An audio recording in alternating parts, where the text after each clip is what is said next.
that it says we're live. We got people in here wanting to bet. All right, let me get to the editor and let me refresh my page. Here wanting to bet. Yeah, hello, beautiful people. How is it going? I've seen already in the chat people are ready for this. They want blood. They want fights. There's comparisons to UFC.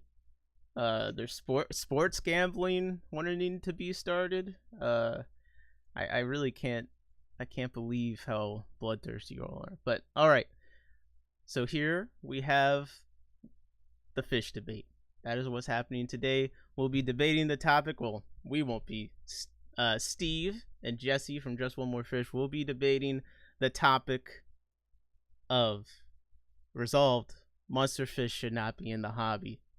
Steve will be arguing in favor of the resolution, so against monster fish being in the hobby, and Jesse will be arguing to keep monster fish in the hobby. I'm going to go over the format that we go through in this debate. It will be judged on persuasiveness, so I will be a judge. Armad Putu Bird, also known as Captain by Moonlight, will also be a judge. And at the end, we'll pick who is most persuasive. You guys can share your opinion, but you know, we're the. Where's Brandon at? You said what? Where's Brandon at? Yeah, Brenton is supposed to be a judge. He's running late, but I do have to go over the format anyway, so he has a little bit of grace time before. I know the contestants spent good money trying to convince him to come to their side, but you know, you shouldn't spend that money on someone that measures time in amounts of pooping. That was your mistake. All right, so let me get this photo up so we can actually see what we're working with here. And I just have to open up this freaking JPEG. And we'll explain the rules because we want to keep things, structured here. Keep things civil. I mean, if they were gonna fight at the end, then we'd have to plan that out just to make sure we get all the footage. I mean, just so we make sure it's safe. Well, all right. So I am following the Frederick Douglass debate format, but I did change a few things, and I had ChatGPT just summarize it for me because it's 2025. But we'll start out with the oh, and hey Scotty, how's it going? Mystery Snail Guardian, how's it going? Spaghetti Nona, how's it going? SVC said $10 on the underdog. Who's the underdog? Christopher Junkin said I'm here to be the debate troll. Oh my god, what's up, Jody P? Barbara. All right, so we're gonna start with the affirmative construction. So basically, Steve is gonna start out giving his opening statements, basically why he thinks that monster fish shouldn't be in the hobby. I didn't put any time constraints on anything because I feel like we'll keep it casual. Doesn't mean to do that formal. And then in between the points, if you need like 1 or 2 minutes to gather your thoughts before doing your cross-examination or starting your speech, you can have that. We're not going to be strict on time. But yeah, we'll start out with Steve giving his opening statement, why he thinks that monster fish shouldn't be in the hobby. Then Jesse will get the chance to ask him a few questions, maybe to find a weakness in his points. Maybe like, but don't you think an Arapaima looks beautiful and a 900-gallon? And Steve's like, yes, but it's not right. And then just, that's not the question. Don't you think it looks beautiful? All right. Yes, it does. You see what I mean? Don't use that example. And then after that, Jesse will have a chance to give his statements. Okay, and he can kind of have a chance to attack Steve's case in that too if he wants. Then Steve will get the chance to ask Jesse some questions like, how many Arapaima have you seen in a 900-gallon tank? And Jesse's gonna be like, I've only seen it in my 220 billion gallon pond in my house. What about outside of that? Nowhere. Okay, I rest my case. Right? Then, you can read, you gotta get the flow. We'll have the next rebuttal from Steve, another rebuttal from Jesse, and then we'll end with another rebuttal from Steve, after which he'll rest his case and the judges will confer while the two debaters await their fate. All right. Any questions? I think I'm good. Okay, Steve's good. I saw Steve with a pen. He's taking this very seriously. We appreciate that. It might be a sign of nervousness, though. It might mean that Jesse is just so overconfident. He's been through this a billion times. We don't know what's gonna happen. I don't Um, I don't talk good. people just listened to you talk for like 3 hours the other day, so I think you talk just fine. Um, I've talked to both of you, so I don't want to hear any of that. You guys are both good talkers. With that being said, we do not seem to have Branton here, so Captain, are you there? Captain, you're muted. Yes. Okay, you're Sorry. muted. Captain, their video off. I might turn my video off while they're talking, just so you can focus on their faces. But Jesse is in the chat saying they're ready for the drama. I'm also ready for the drama. So with that, I'm gonna stop my screen share. I'm gonna remove non-video participants from the screen, and we're gonna go to the big view. So we'll see whose turn it is. And all right, Steve, you're welcome to begin your opening statements. Okay. So I've obviously really never done a formatted debate, so I'll just kind of wing it and see if this is how I'm supposed to do it or not. But basically, I got a couple points here. Um, my first point is, and you have amateurs and novices and in all varying stages in the hobby, but there's so many novice fish keepers that get a red tail cat or a common pleco or and oh, I guess we really should determine what a monster fish is, but I'm gonna go with anything over 12 inches. Um, does anybody disagree with that, or Jesse, what's your opinion?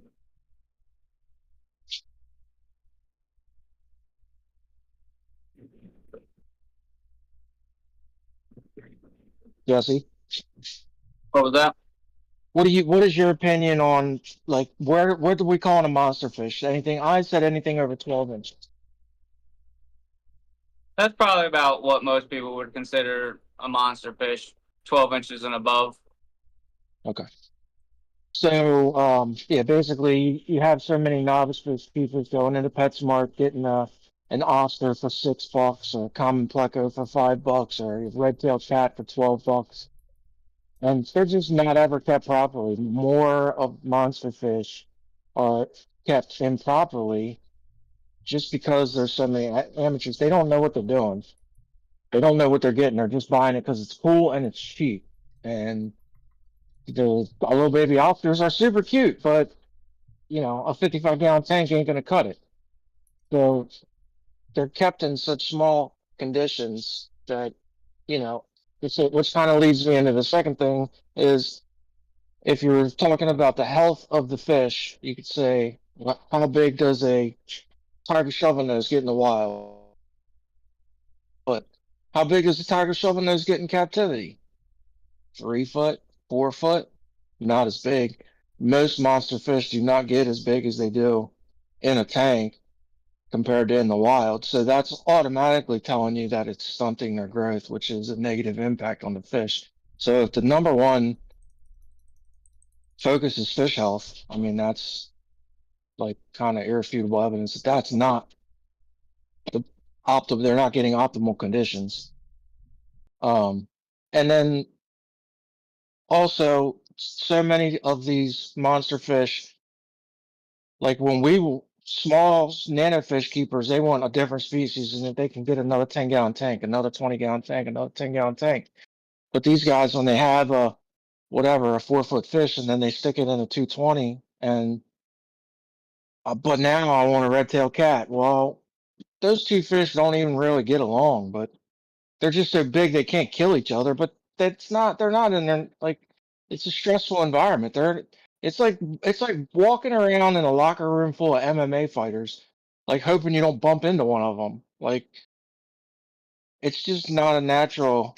Uh, it's not. It's a high stress environment, in my opinion. It's more stressful than how we can. It's easier to separate smaller fish in smaller tanks, and and then that kind of goes to I got a 4 foot fish. Now I got a 8 foot tank, but now I can put 8 4 foot fish in there. Well, I don't know. That seems a little weird too. I mean, it's overstocked. I mean, you've got fish on the top, fish on the in the middle, and fish on the bottom, fish in the middle, and fish on the top. You know, God forbid one of them strays into somebody else's territory. They're just, you know, again, just not kept in proper conditions. And then I was gonna say about them jumping out, but not all of them do jump out. And I that's it. I rest my case. I'd say that's it. All right, Steve. Thank you very much. That was Steve's opening statements. Jesse, you now have the chance to ask Steve some questions.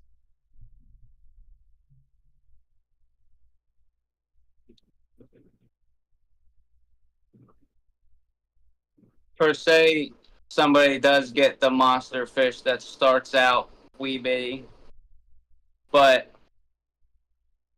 they end up working their way to a bigger thing, and or nowadays they have the short body variants which don't big, but they're still as healthy as a regular one now that they're starting to breed them true out in Asia. So we're gonna say that short bodies are good. I don't They think that can short be. bodies. I don't think that they should be. They're starting to get better because over and overseas they focus on the short bodies because they don't have the quote as much space. So they're making the short bodies healthier and healthier as time goes on because that's what they want. And we all know 90% of the fish we have come from overseas anyway. So what happens if some of those short bodies get released into the wild? Then we're gonna like forever impact the size of our fish population. We want Well, all of our fish are gonna be half as big now. that is another fair point, which I can argue certain fish should not be sold in certain areas, or in my case, with certain fish, I believe you should have to get a permit to get them. But you should still be able to have them if you want them. Yeah, and that's my whole thing was, you know, that my attack is on the novice really. I mean, but Because you can't go out and buy a raccoon anyway. You need a permit for a raccoon. So what's the difference for a raccoon or an arapaima? yeah, I mean, But uh, I still think you should be able to have them. Well, try to stick to a question format as much as possible, though. I don't really have a question for it. No, you started out so good. Just started out so good. You just asked him what's the difference between a raccoon and a That's the pirate. only really question I had for him. Okay. Was okay. what about the short body variant? Because he has some very solid points. I will give him that. Okay. Because you don't have, if But you have the no main point questions, is then you can just get into your case if you want. If you're done with questions. I have no questions. All right, then go ahead. Let's start your opening case. But, so I think monster fish should be allowed in the hobby because there are people out there that are dedicated enough to build ponds and have ponds and go through all the works to be able to house them properly because that's the fish they like. Certain fish I think should have a permit behind them, like the arapaima, because they need an excess amount of space. Granted, at least where I'm at, a lot of fish that get released, they're not going to live through winter. They're going to die. So, in that case, we do have a lot of that around here. People dump alligators and stuff, but it all dies off in the wintertime up here. But my main point is you should have to have permits for these things, but you should still be able to have them.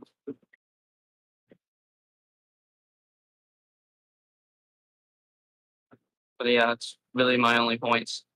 There are people dumb enough to build stuff big enough for them, and if they are going to get restricted, they should get restricted down to a permit.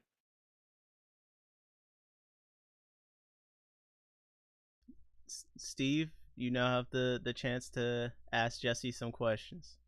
This is your rebuttal or cross examination. So he kind of made a point for me that didn't even cross my mind, which was dumping in the wild. Um, how many wild invasive species are in? So if we got to ask questions. So how many invasive species are in Florida? Do you think were introduced there due to the fish keeping hobby? Monster fish, probably not as many as nano fish. Do you think monster fish or nano fish are more destructive to the ecosystem? I mean, they both are, but monster fish eat more. Let's say this one. But what are the records of monster out of the water in Florida compared to nano fish?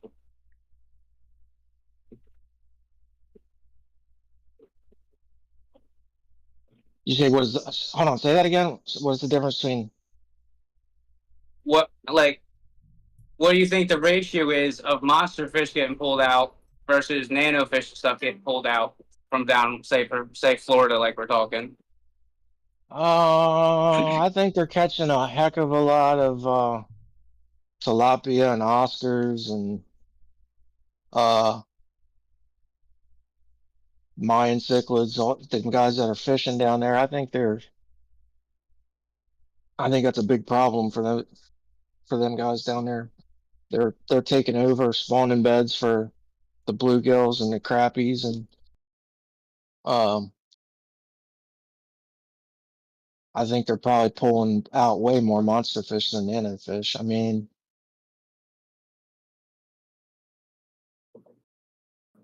I don't know though. I'm not really too familiar with how much nano fish are getting harvested in Florida, so I don't know. But I know they're catching a lot fishing. And with my permit statement, Florida is the biggest area. I believe a lot of things they need to regulate there because everything can survive down there. And I do agree that something needs to be done, but do you think who needs more government regulation? I mean,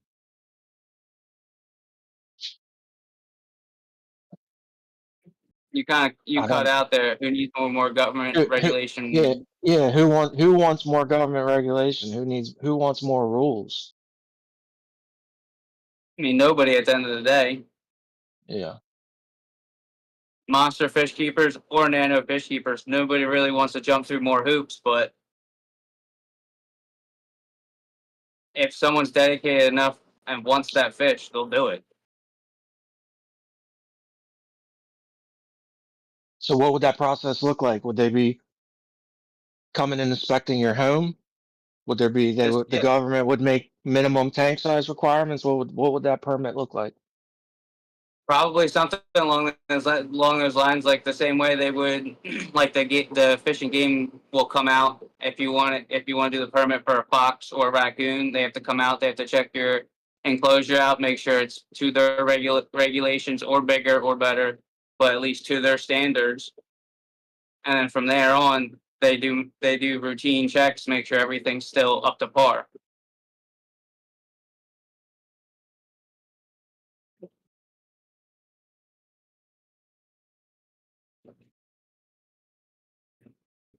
Hmm.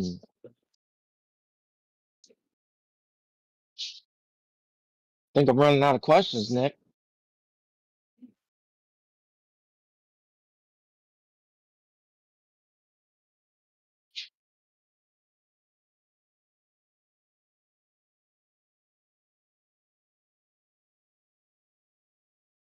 All right. So it's a really tough, tricky, slippery slope because I don't personally trust the government to make the right decision on anything. So, okay, they say it's a permit process, and then they say, okay, you got to have if they're involved, then there's going to be direct guidelines. So then it's okay. It's a 20 gallons per inch of fish. Like, how crazy and silly that whole process could get, but they're way too accessible. But then you say, well, what if they all cost $1,000? Which, if there's a cost to entry, it's going to prohibit 90% of the novice keepers. But you're never going to get everybody to get on the same board and basically, you whatever set an industry standard, and they're always going to go for $2 cheaper than the other guy. So that's just our system don't work that way. Um, I don't want to tell anybody they can't keep anything. I'm all about being able to do whatever you want to do and being free and states government can stay the hell out of my house. I'll keep what I want, but yeah, I don't real. I think that maybe they shouldn't be sold, or maybe they don't let them sell them in the big box stores, or they're.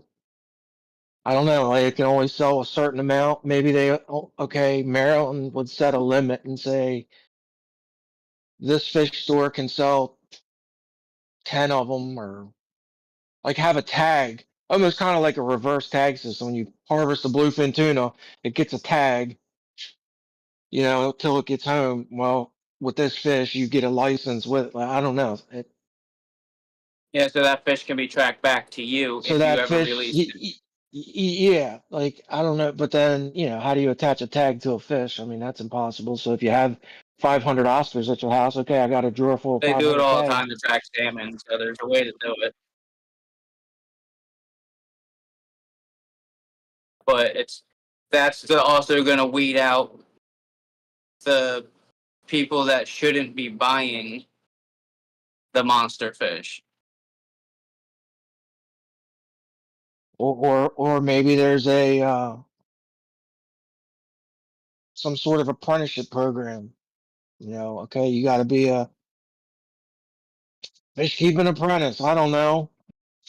The fish store, if you want to buy fish over 12 inches, you got to be a journeyman fish keeper. You've got to, I don't know. I don't know how you could do that if you took some classes online or something, maybe at the minimum.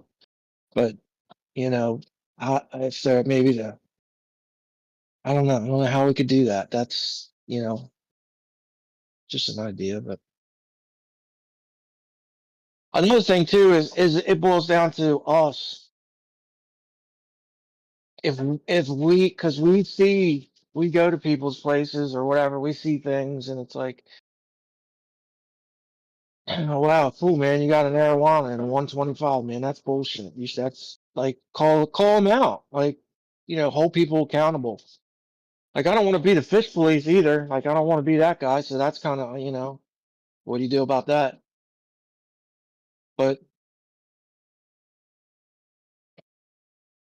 yeah, because there's so many gray areas, it's just easier to say no.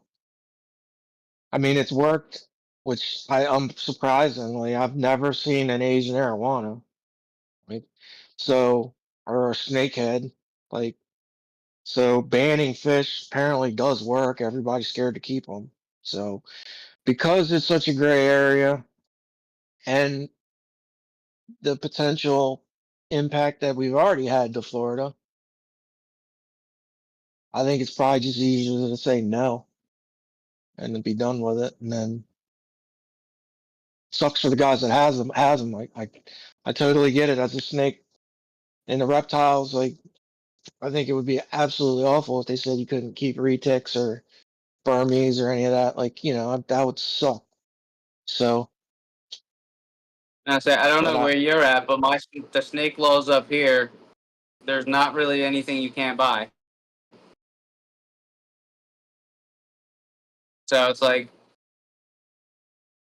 nobody should really be limited to what they should be able to keep, but it should be regular in order to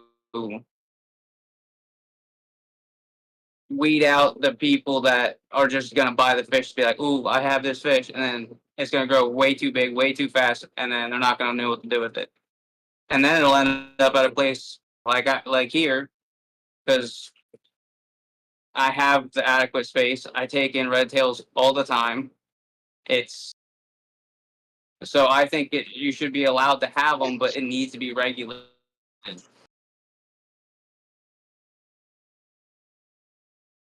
Yeah.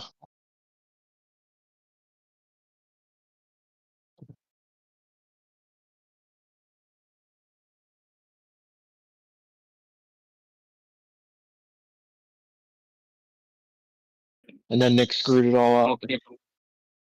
Right? But now you like nobody wants to be able told you can't do something or you can't have something. That's just going to make you want it at 10 times harder. But if you put a permit behind it, it's going to make the people that are responsible enough to house that animal go through those steps to have it, but they can still get it instead of being told no, and you can't get it no matter how big of a pond you build, how big of a tank you have. It doesn't matter. Like, I personally think Asian arowanas and snakeheads should be allowed to be kept too, but with a permit, because there's no difference why you can get a Jardini arowana but you can't get an Asian arowana. But you should that's that is my main point. You should be able, you can't limit somebody on what they can have or can't have. You could just make it harder for them to get it, so it'll weed out the people that shouldn't have it.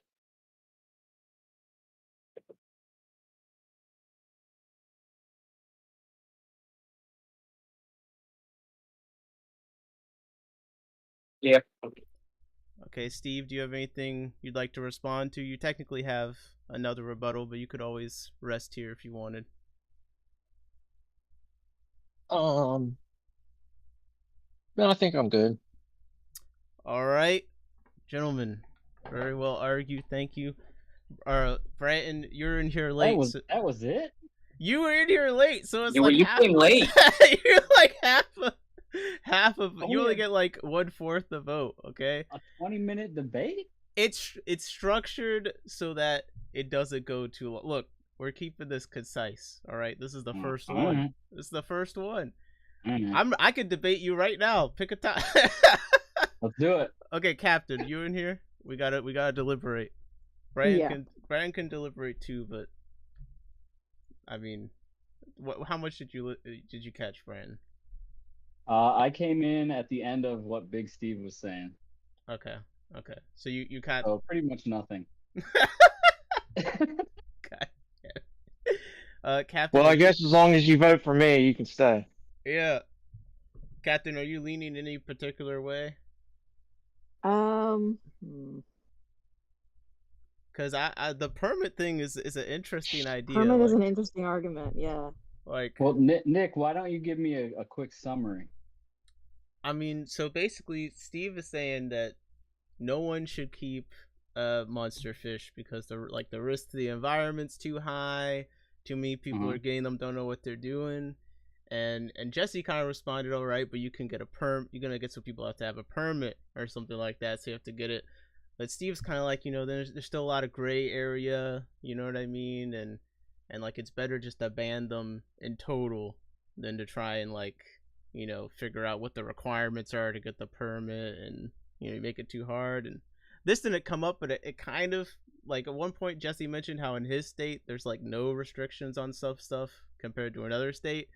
And it didn't really come up between the two of them, but in my head that made me think like, doing a permit for them could be hard if it's not like federal.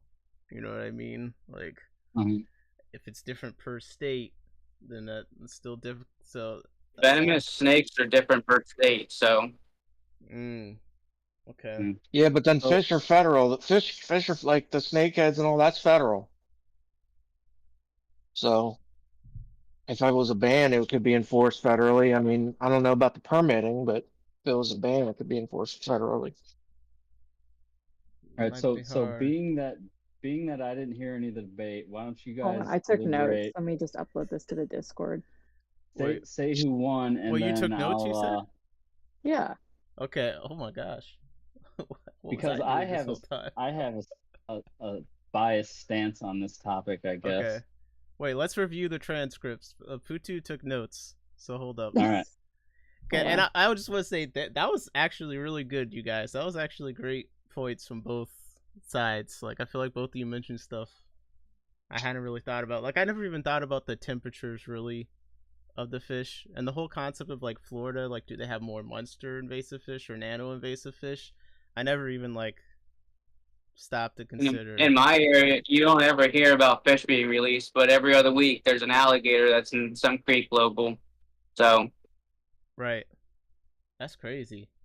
And because that why they hear that you hear that is because they're allowed to sell alligators in Pennsylvania, and I never hear that because you're not allowed to sell alligators in Maryland.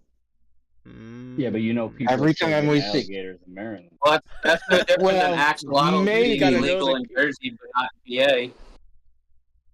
Yeah, see, I right. guess my stance on the topic, since I came in late, I'll just give you my 2 cents.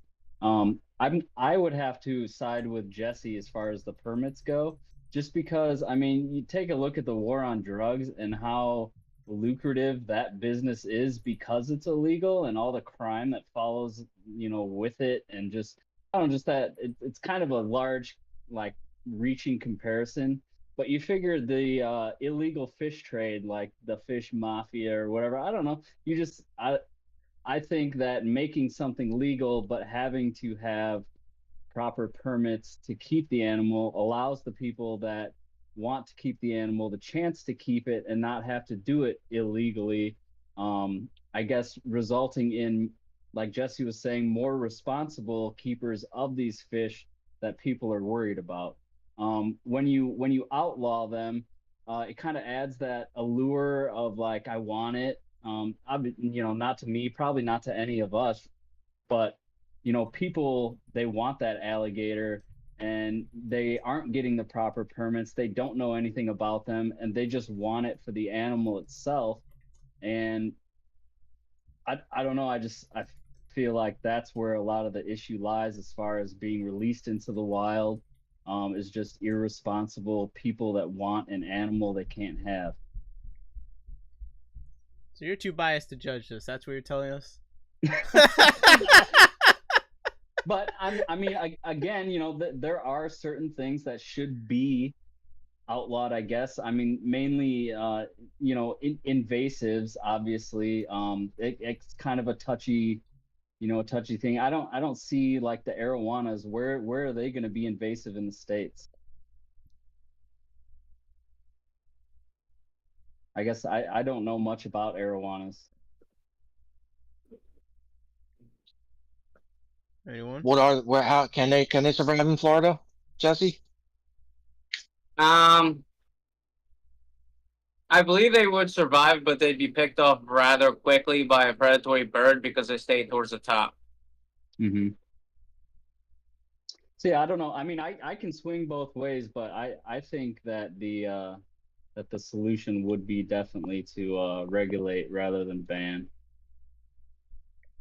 I think when I picked against the topic, like I didn't really fully realize that it was gonna have to be a hard no, like because that is like in my heart of hearts, like I do agree with Brandon. Like you should be able to keep what you want to keep, It is Mm-hmm. hard. It is but hard when you gotta take a. yeah, I don't want to say no, you can't have them because I think it's ridiculous that we can't have the Asian ones. I think it's ridiculous. Oh, I mean, I think so much of this stuff is ridiculous that we can't have, but yeah, in my heart, I do really agree. Like you can't ban them, but just if you needed to make a life or death decision right now, here it is. It's just ban them because we can't have a process in place to regulate them. I guess one way you could try and be sneaky and still argue the no is like you could say that if you have to get a permit to keep a monster fish, then it's effectively out of the hobby. Because like if you're getting a permit to keep a fish, like I feel like a hobbyist implies like a level of casualness. Like Like, I'm not keeping raccoons casually either. I kind of assume if you're keeping raccoons, you got a permit for that, you're probably not the typical person. Yeah, but I bet you 70% of the people that have raccoons don't have permits for them. Yeah. Mm. Different So, states are different, so Yeah, we put a poll in But the I mean, chat, by even the in way, the people. So vote in the poll, just while we discuss this. Sorry, what were you saying? Yeah, but those are natives though. I guess was the topic specifically about imports, like It's imported just monster fish, straight or up just just monster no fish in monster general? fish. They're debating Yeah. if 12 Like, inches, are any there fish, any 12 native inches or bigger. monster fish? I think most of the quote unquote monster fish are like non-native Mm-hmm. or like saltwater. yeah, there's not that many And monster fish like I native don't to the states. Hmm. like we have bass and carp, but like those are also Unless you're going to invasive. pull They're not out like a big local. flathead They're or from something. elsewhere. There's no like river monsters or something like that kind of a thing. Unless you're Like going to most of pull the out a fish big that old we're considered flathead or a tourist blue fishing, cat. like I they mean, are I've heard of invasive, you know.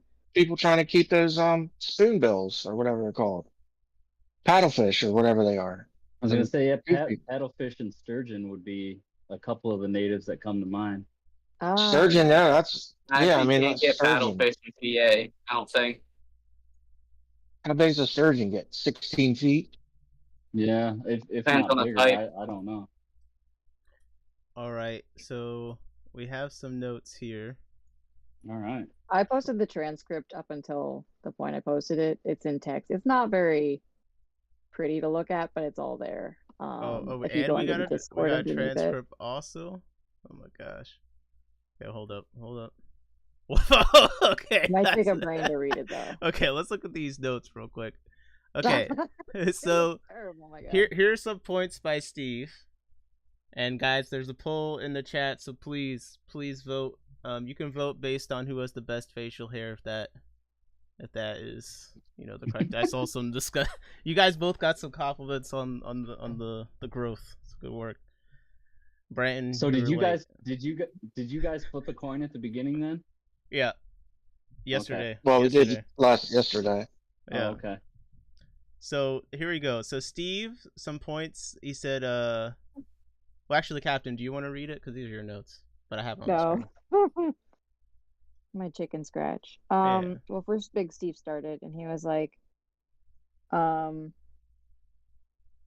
he prefaced it with like beginner fish keepers should not keep the larger fish. Comparatively to the natural or the fish in nature, the fishes that we have in the hobby are stunted, which is just not good for the health of the fish. Oftentimes they're not kept with appropriate tank mates. They're just kind of thrown together with other cool big fish, and you're just kind of waiting for an accident to happen. So lots of things can go wrong. And then it was cross-examined, basically saying that our short bodies are being bred more into the hobby.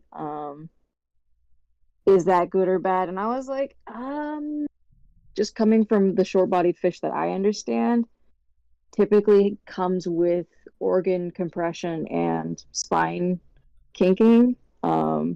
That's like vertically kinked, so you don't see it as much. And then Big Steve asked, what if they get out? And then we went into the argument of get a permit. And Big Steve was like, still not for beginners. And then we went over to, what is Just One More Tank's actual name? Sorry. Jesse. Jesse. Okay, cool. And then Jesse started off with his permitting conversation. Should I keep going? Yeah. Okay. Jesse was like, some people will keep them appropriately. If we get a permit, then the government can come in and regulate things.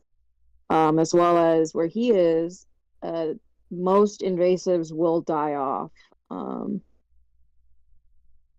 over winter, just because they're not adapted to handle that temperature. But in that sense, I do know some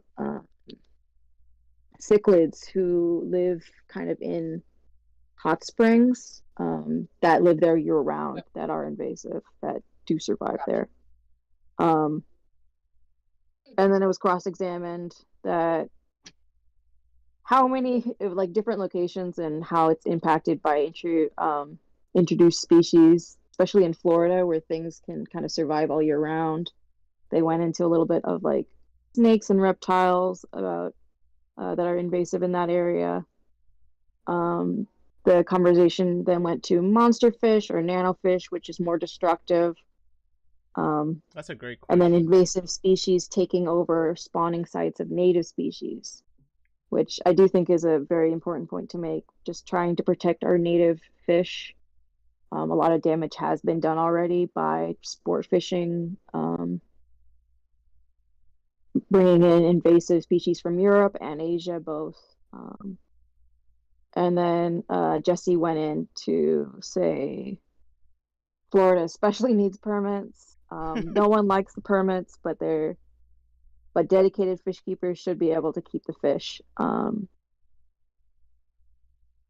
Then he went on to say that Fish and Wildlife should come out and do checks and do routine checks, which is great in practice, but I know that these organizations and departments of our government they don't have enough funding to check everyone. Someone in the chat was and saying then, that they get checked routinely. I don't know what they keep. oh really? So, Cool. yeah, I don't I know wonder what they what state keep, they're in. but put that in the chat. But they said apparently they get checked. They said rangers for sure inspect my stuff and can come without notice. Pond Oh, that's puppies. good. So my cousin just got a nursery license in Maryland, for plants, and they're supposed to come out and do a facility check. So they issued him a provisionary license, which gives him he can do everything, but it's not a real license until they come out and do the inspection. And he said, well, when can I schedule the inspection? And they said, right now it's about 2 to 3 years. We'll call you when we're getting close. Yikes. Yeah. So And then I don't think Maryland would do a very good job. Big Steve then started. He was like, I don't trust the government's going to do the right thing. I don't think they can accurately measure 20 gallons per inch. It's a silly rule. Fish are already too accessible, but the cost does prohibit novice fish keepers. Then he went on to saying, just broke fish keepers. but like the rich people with money to burn, I would say maybe they're irresponsible. It's like some of those YouTube channels you see. Like one big flood, you're just waiting for those fish to just like, ooh, opportunistic. Let's go to the next body of water. Especially if they're able to overwinter. But if they had to have a But permit, then they'd have to pay a qualified individual to make a flood-proof enclosure or something. See, that's problem solved. they decide What's that look like? do that. I don't know. Lid, A bomb shelter? Lid. Maybe. But then you would just went have on to to have say, like an electric fence around the whole thing. When it reaches flood level, it just kills everything in there. What? just drops have the cord in we there. have Throw the hurricanes. toaster in. Jesse, is there like flood safe enclosures for things? No. Like what if a tornado No. comes, hits that fish and throws it into the river? I don't know. Yo, can we get a hurricane-proof 3,000 Yeah, I mean, gallon? yeah. Please. We have hurricanes. You could literally Fish drop a car Sharknado. on it. I mean, yeah, you could drop a school bus on it. Who knows? Like, no, there's no way it could be I weatherproof. do remember someone saying though that their pond got hit by the hurricane and their pleco was outside for like 30 hours and they threw it back in and it was fine. Oh, so see, it's not really a problem. Well, like Nah, think if the forget it. pleco got it to the natural, the river next door kind of thing, that'd be problematic. Oh my Which God. happens. And then Big Steve kept going, saying that possibly limiting the amount of animals a store could sell, as well as doing a reverse tag system would be beneficial. I think that's a really great idea. But it does get problematic when you start seeing like the second generation and trying to track them back. But if you just catch the biggest one, you do that like little pet. They have it for cats and dogs now. You just beep, and you can see like all the information that goes back to them being microchipped. Hmm. They microchip arowana now. When you buy those like $10,000 arowana, they come with microchips in them. Like they Mhm. have Really? electronic identification. Yeah, they come with Oh, them that's now. great. That's wild. Then he When went you buy them, on. you get a little certificate and all. But now He there's went a on battery saying that life like on those, isn't there? no, it's a little like magnet thingy. Oh, okay. So you just Like it's the same as your scan it. cat and dog getting microchipped. Gotcha. Yeah. Then he went on to say, talking about being a certain level of fish keeper in order to buy them from a store. So that could go hand in hand with being a permit owner. Yeah. And then people were like, "What's a journeyman?" And it's like it's levels of experience and trade and skill, The fish going keeper's into like a apprentice. trade kind of thing. Let's see.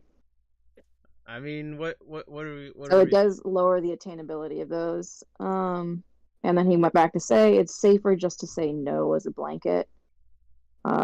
Poor, poor Florida. Poor Florida. Rest in peace, Florida. But Well, he that's the said the problem. best for the environment was to just say no, kind of thing. And then Jesse went back and cross-examined him. Yeah. That he can buy anything where he is, everything he can buy, nothing is illegal. And that he It's takes in a 100% lot of true. red-tailed catfish that have been abandoned, rehomed, Yeah. Surrendered. That's a good. Okay. He rescues. He Uh, rescues monster fish. rescues monster fish. Um, then we have Jesse went back over and started. Florida especially needs permits. Nobody likes permits, but dedicated fish keepers should be able to keep them. Permit makes people follow the guidelines, and then there are legal gray zones where people keep similar fish that are just as destructive, but are not illegal because regulations haven't gotten over to hitting that particular fish with a band hammer. Right. Well, and I And think that was one about ex- it. I- What was an example of that? It was the snakeheads versus the what's the name? Sorry, I don't have it off the top of my head. Asian arowana. Yes. So I thought snakeheads were banned though. that's what he's saying. He's saying there are some that are banned when there are other ones that are just as destructive that are still allowed, basically. So like they banned Yeah, but those two. which ones are just as destructive is what I'm asking. Well, like I think we were talking about you can keep regular like a Giardini arowana, but yet Yeah, you that's the can't one. keep an Asian arowana. Like, what's the point? I mean, they're both the same thing. Like, you're literally delineating between little subspecies. It's I said, doesn't one that's get much larger? But in I terms thought of like Asians get environmental smaller. damage, you know. No? Okay. Yeah, it is odd. That must be It was a great deep. debate. Good job, Steve. Good job, Jesse.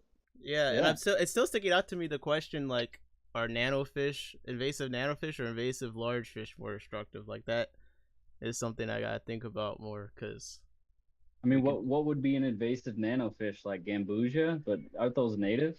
Mosquito fish. I mean, They down in Florida, you have outcompete a native gouramis, you fish. got mollies, you got everything in the waters down in Florida. yeah, Yeah. plecos. Got Plecos pleco. get big though. I'm sure they Yeah. got the smaller ones too. Imprint Let says me go down team. there and catch some L46s. Imprint said Team Steve forever unless you shave. That's so funny.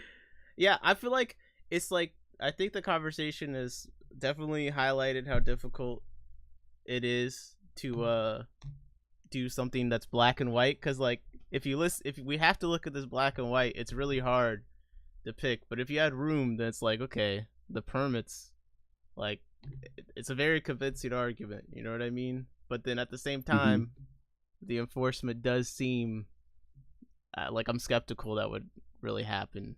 meaningful. What do you guys think, Captain and Brenton? Especially with that, what you mentioned with the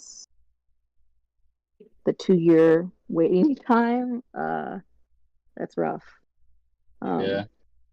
And we're not judging based on what we agree with. We're judging on who was more persuasive too. So that's where it gets difficult.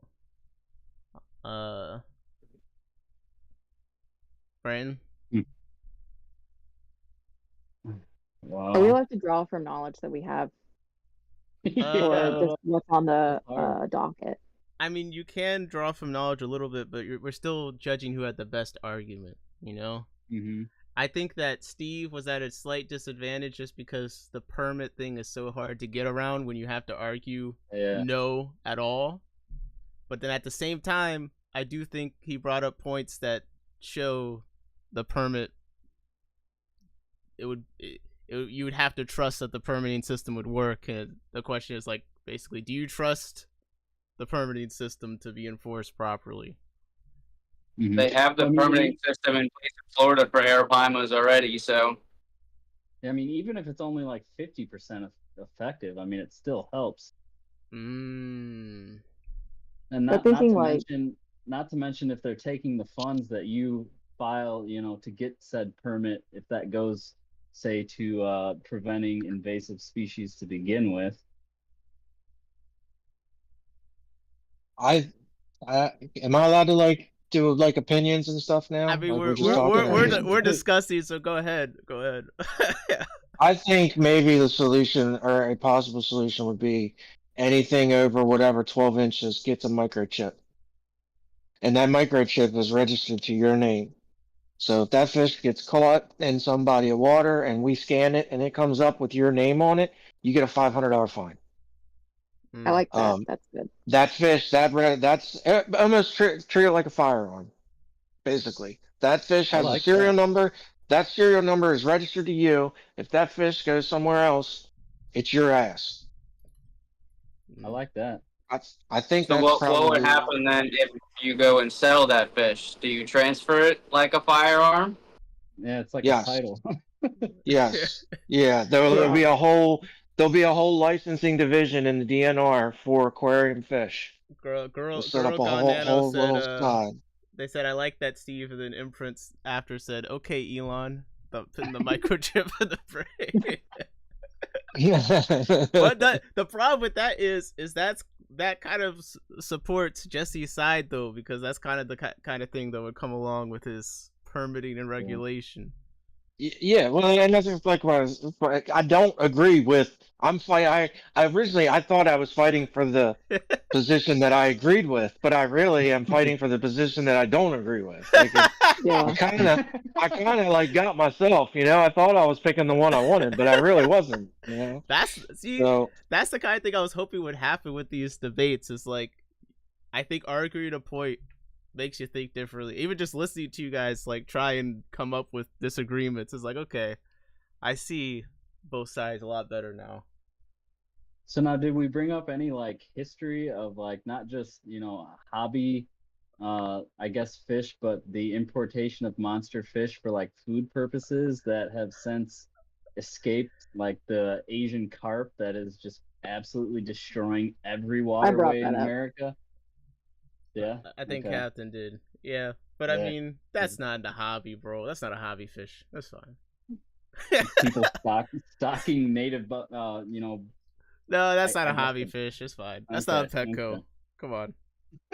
All right. I I mean, mean, carp do but get over yeah, 12 inches, so I yeah. guess I they mean, fall into the monster category. But how it's many not a neighborhood hobby fish. How many neighborhood ponds in Maryland have 3 foot koi swimming around in goldfish because people got goldfish and then they throw them in the pond and now they're Yep. living there.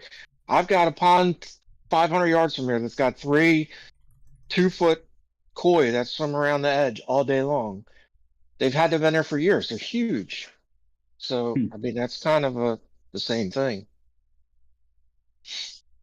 All right, judges, do each of you feel like you have? But if we had to like purely, I know Jesse brought up some really great points about the permitting and things, but like if we had to say without the permits, yes or no, I I would probably say no, but I do understand that when you make something illegal, a black market just instantly opens up and will Yeah. start selling things for stupid Well, prices. aren't we talking with a permit though? Because that's how we would be able to keep it. With a permit, I think it would work out, but without a permit, no kind of thing. It's hard. It's a hard Yeah. debate. Yeah. All You did right, really well we fighting for both sides. have to make a vote. Brandon, who do I you? I came in late, but based on the transcript and the topics brought up, I think regulation would be better than an absolute ban. And Jesse, I feel like with the permit topic, kind of hammered that home. All right, got to vote for Jesse, Captain. Uh,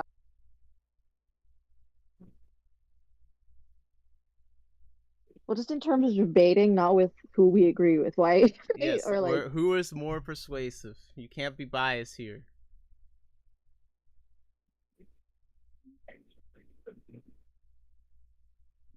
honestly, I would vote Steve. Um,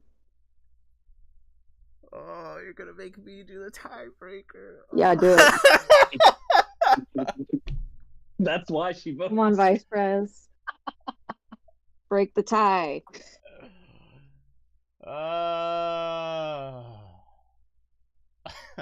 Didn't you put a poll in the chat too? What'd that say? I did put a poll. So the poll in chat, I will say that Jesse is winning. There's 10 votes. Jesse's winning 60% of the votes. So we got 6 votes for Jesse, 4 for Steve. That's So, close. Yeah, it's close. But I will say Jesse.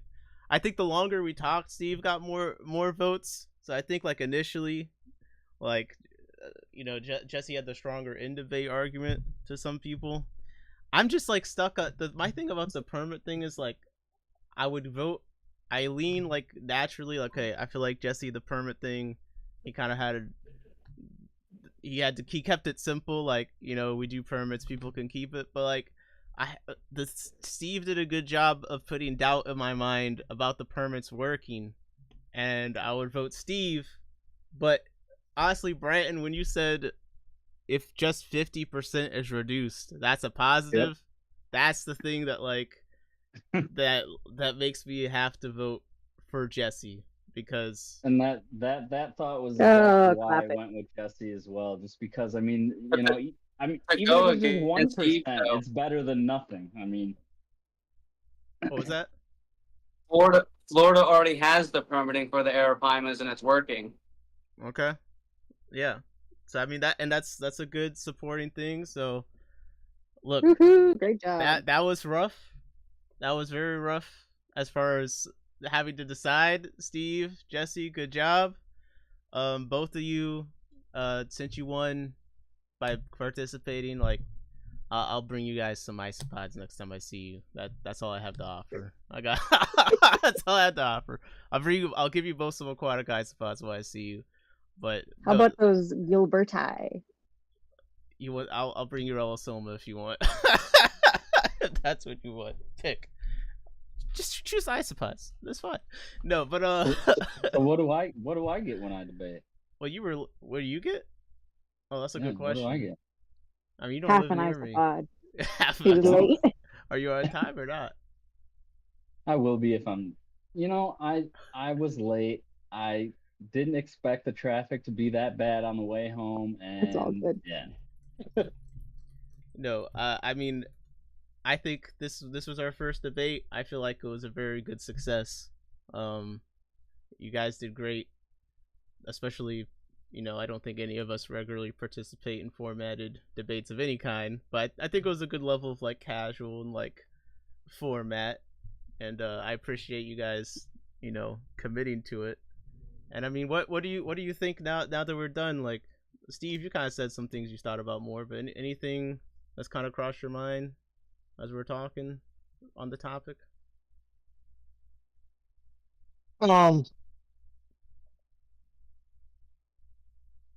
Just kind of that I really kind of agree with Jesse. You know, it needs to be regulated somehow. I mean, Yeah. you know. Now I don't feel bad for voting for Jesse. No, I mean, it's a tough thing to say to just put put the ban on it, like, and I'm the first one to say, the war on drugs and the prohibition and all that's it don't work. So, but it does for some reason. I mean, I'm sure somebody knows where to get an Asian marijuana. But I would have thought, with all the people I know, at some point, I'd have had somebody say, oh yeah, man, I can get Asian arowana or snakehead, some chana fish or something. I've yet to find them, so You it gotta does start seem like hanging the out. ban works. You gotta start hanging out in the backs of dirty nightclubs and talking to the In the shady guy with the trench coat. I gotta start You hanging can out in the you can bathrooms of still the find fish club. snakeheads. But great job, It guys. sounds like you need to You talk both to did really- Jesse. I don't know nothing about it. Probably people like, can you rescue this for me? He's like, what the hell is this? Get this out of here. You get me raided. It really would though. Yeah, no, I definitely like. That's kind of like how the killifish people are with the Brazilian killifish. Like, Mhm. Yeah. It's like- that same thing, and people got raided for it. Like I looked up those court cases and stuff, and those people caught real charges. And like it was a real bust, like kicking down your door and freaking, like it's wild, like over a freaking fish in an aquarium. Like there's freaking drug dealers out here, guys. Like there's murders and like there's stuff going on, real stuff, and you're like worried about this. But you got to do it yeah, all I at don't once, know. I guess. The cops should take down those dudes on motorcycles. It's like, don't you Just have say, better I things to mean- do? How many murders did it take to get those fish here, though?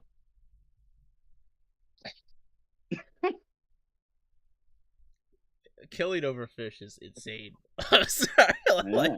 Like Like the shark fin mafia, man. it, Yeah, it, Yeah, no, there's a stuff. really big black market, and I know Japan specifically for koi and stuff.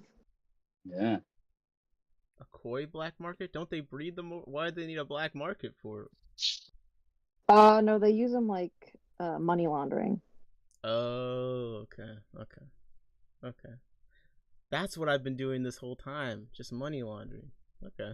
I'll sell you a $7 million koi for $100,000, and now all of a sudden your money's clean. I see. Okay. No, this is But a good idea. yeah, no, I actually. think we came to some great conclusions. Permits definitely sound like a good idea. Tagging fish with like scannable barcodes or magnetic scanners, that sounds really great. I think that's the answer. And it's like once the fish gets to a sellable size, you tag it and before you sell it, kind of thing. Right. I mean, for the next, what would you guys? We for the next debate, what are some topics that come to mind for you guys? Now that you've done one, you have a good idea of like, okay, the way this was worded made it a little difficult. What do you think are some good topics? Because Brandon's supposed to debate Aaron. I'm ready. We haven't locked in the exact topic. It's gonna be live food related. I think something live food related. What about CO2 or no Blackworms aren't CO2? superior. Yeah, they So- are. Wait, okay, so you said something about CO2, Steve, and then Yeah, is the CO2 beneficial those for your fish or for fish keepers or for plant keepers? so like kind of like, is it harmful for fish, kind of a thing? Like Yeah, it's horrible for fish. what? Yeah, it kills them. What, you can have a high tech mean- aquarium and it's healthy for the fish? Well, no, you need to have it specifically set so you have timers. The CO2 goes off at night. Because if you have Mhm. CO2 on at night, your plants are also off gassing CO2 at night, and you're just going to smother your fish. Everyone's going to be at the surface. You'll be like, oh, wow. Okay. But if you do the That's all this timer, stuff then I have. there's no problem. Unless you have a shitty regulator. Yeah. It just Oh. dumps And all then- your CO2 yeah. in the tank. But then I may as well. Then I can't no one should put a heater in their tank ever again, too. Then. Well, not without a controller. Oh my Yep. gosh! See, that's another $50 or something. Come on. And then I'm not a fish chemist, but or I mean a water chemist, but then you got the pH swings, right? Like it's jacking up your pH at Yeah, whole right. point or something. So I Right. mean, if I'm trying to keep a fish at whatever a low pH fish, and then all of a sudden you're putting CO2 in it, now he's at 3. Like, I mean, Uh, I don't know. I just think that Yeah, but as there's long as arguments to be you made. have a few degrees of KH though, that pH isn't swinging a whole awful lot. Some kind of Yeah. buffer in there. Jody Yeah. P But if you have a really says. sensitive fish, Jody P says it can kill fish, and each fish has its own tolerance. So you'd have to really specify it, I guess, to what you got. Well, and we don't they want to said debate it. studs could We be a don't want to. big- Yeah, we don't want to debate it now. We want to just come up with ideas Well, yeah, anyway. no, I was just asking. Oh, but and then Jesse, you said what? Black worms is the best live food. Is basically what you said. No, it isn't. Because Branson will like to argue that one.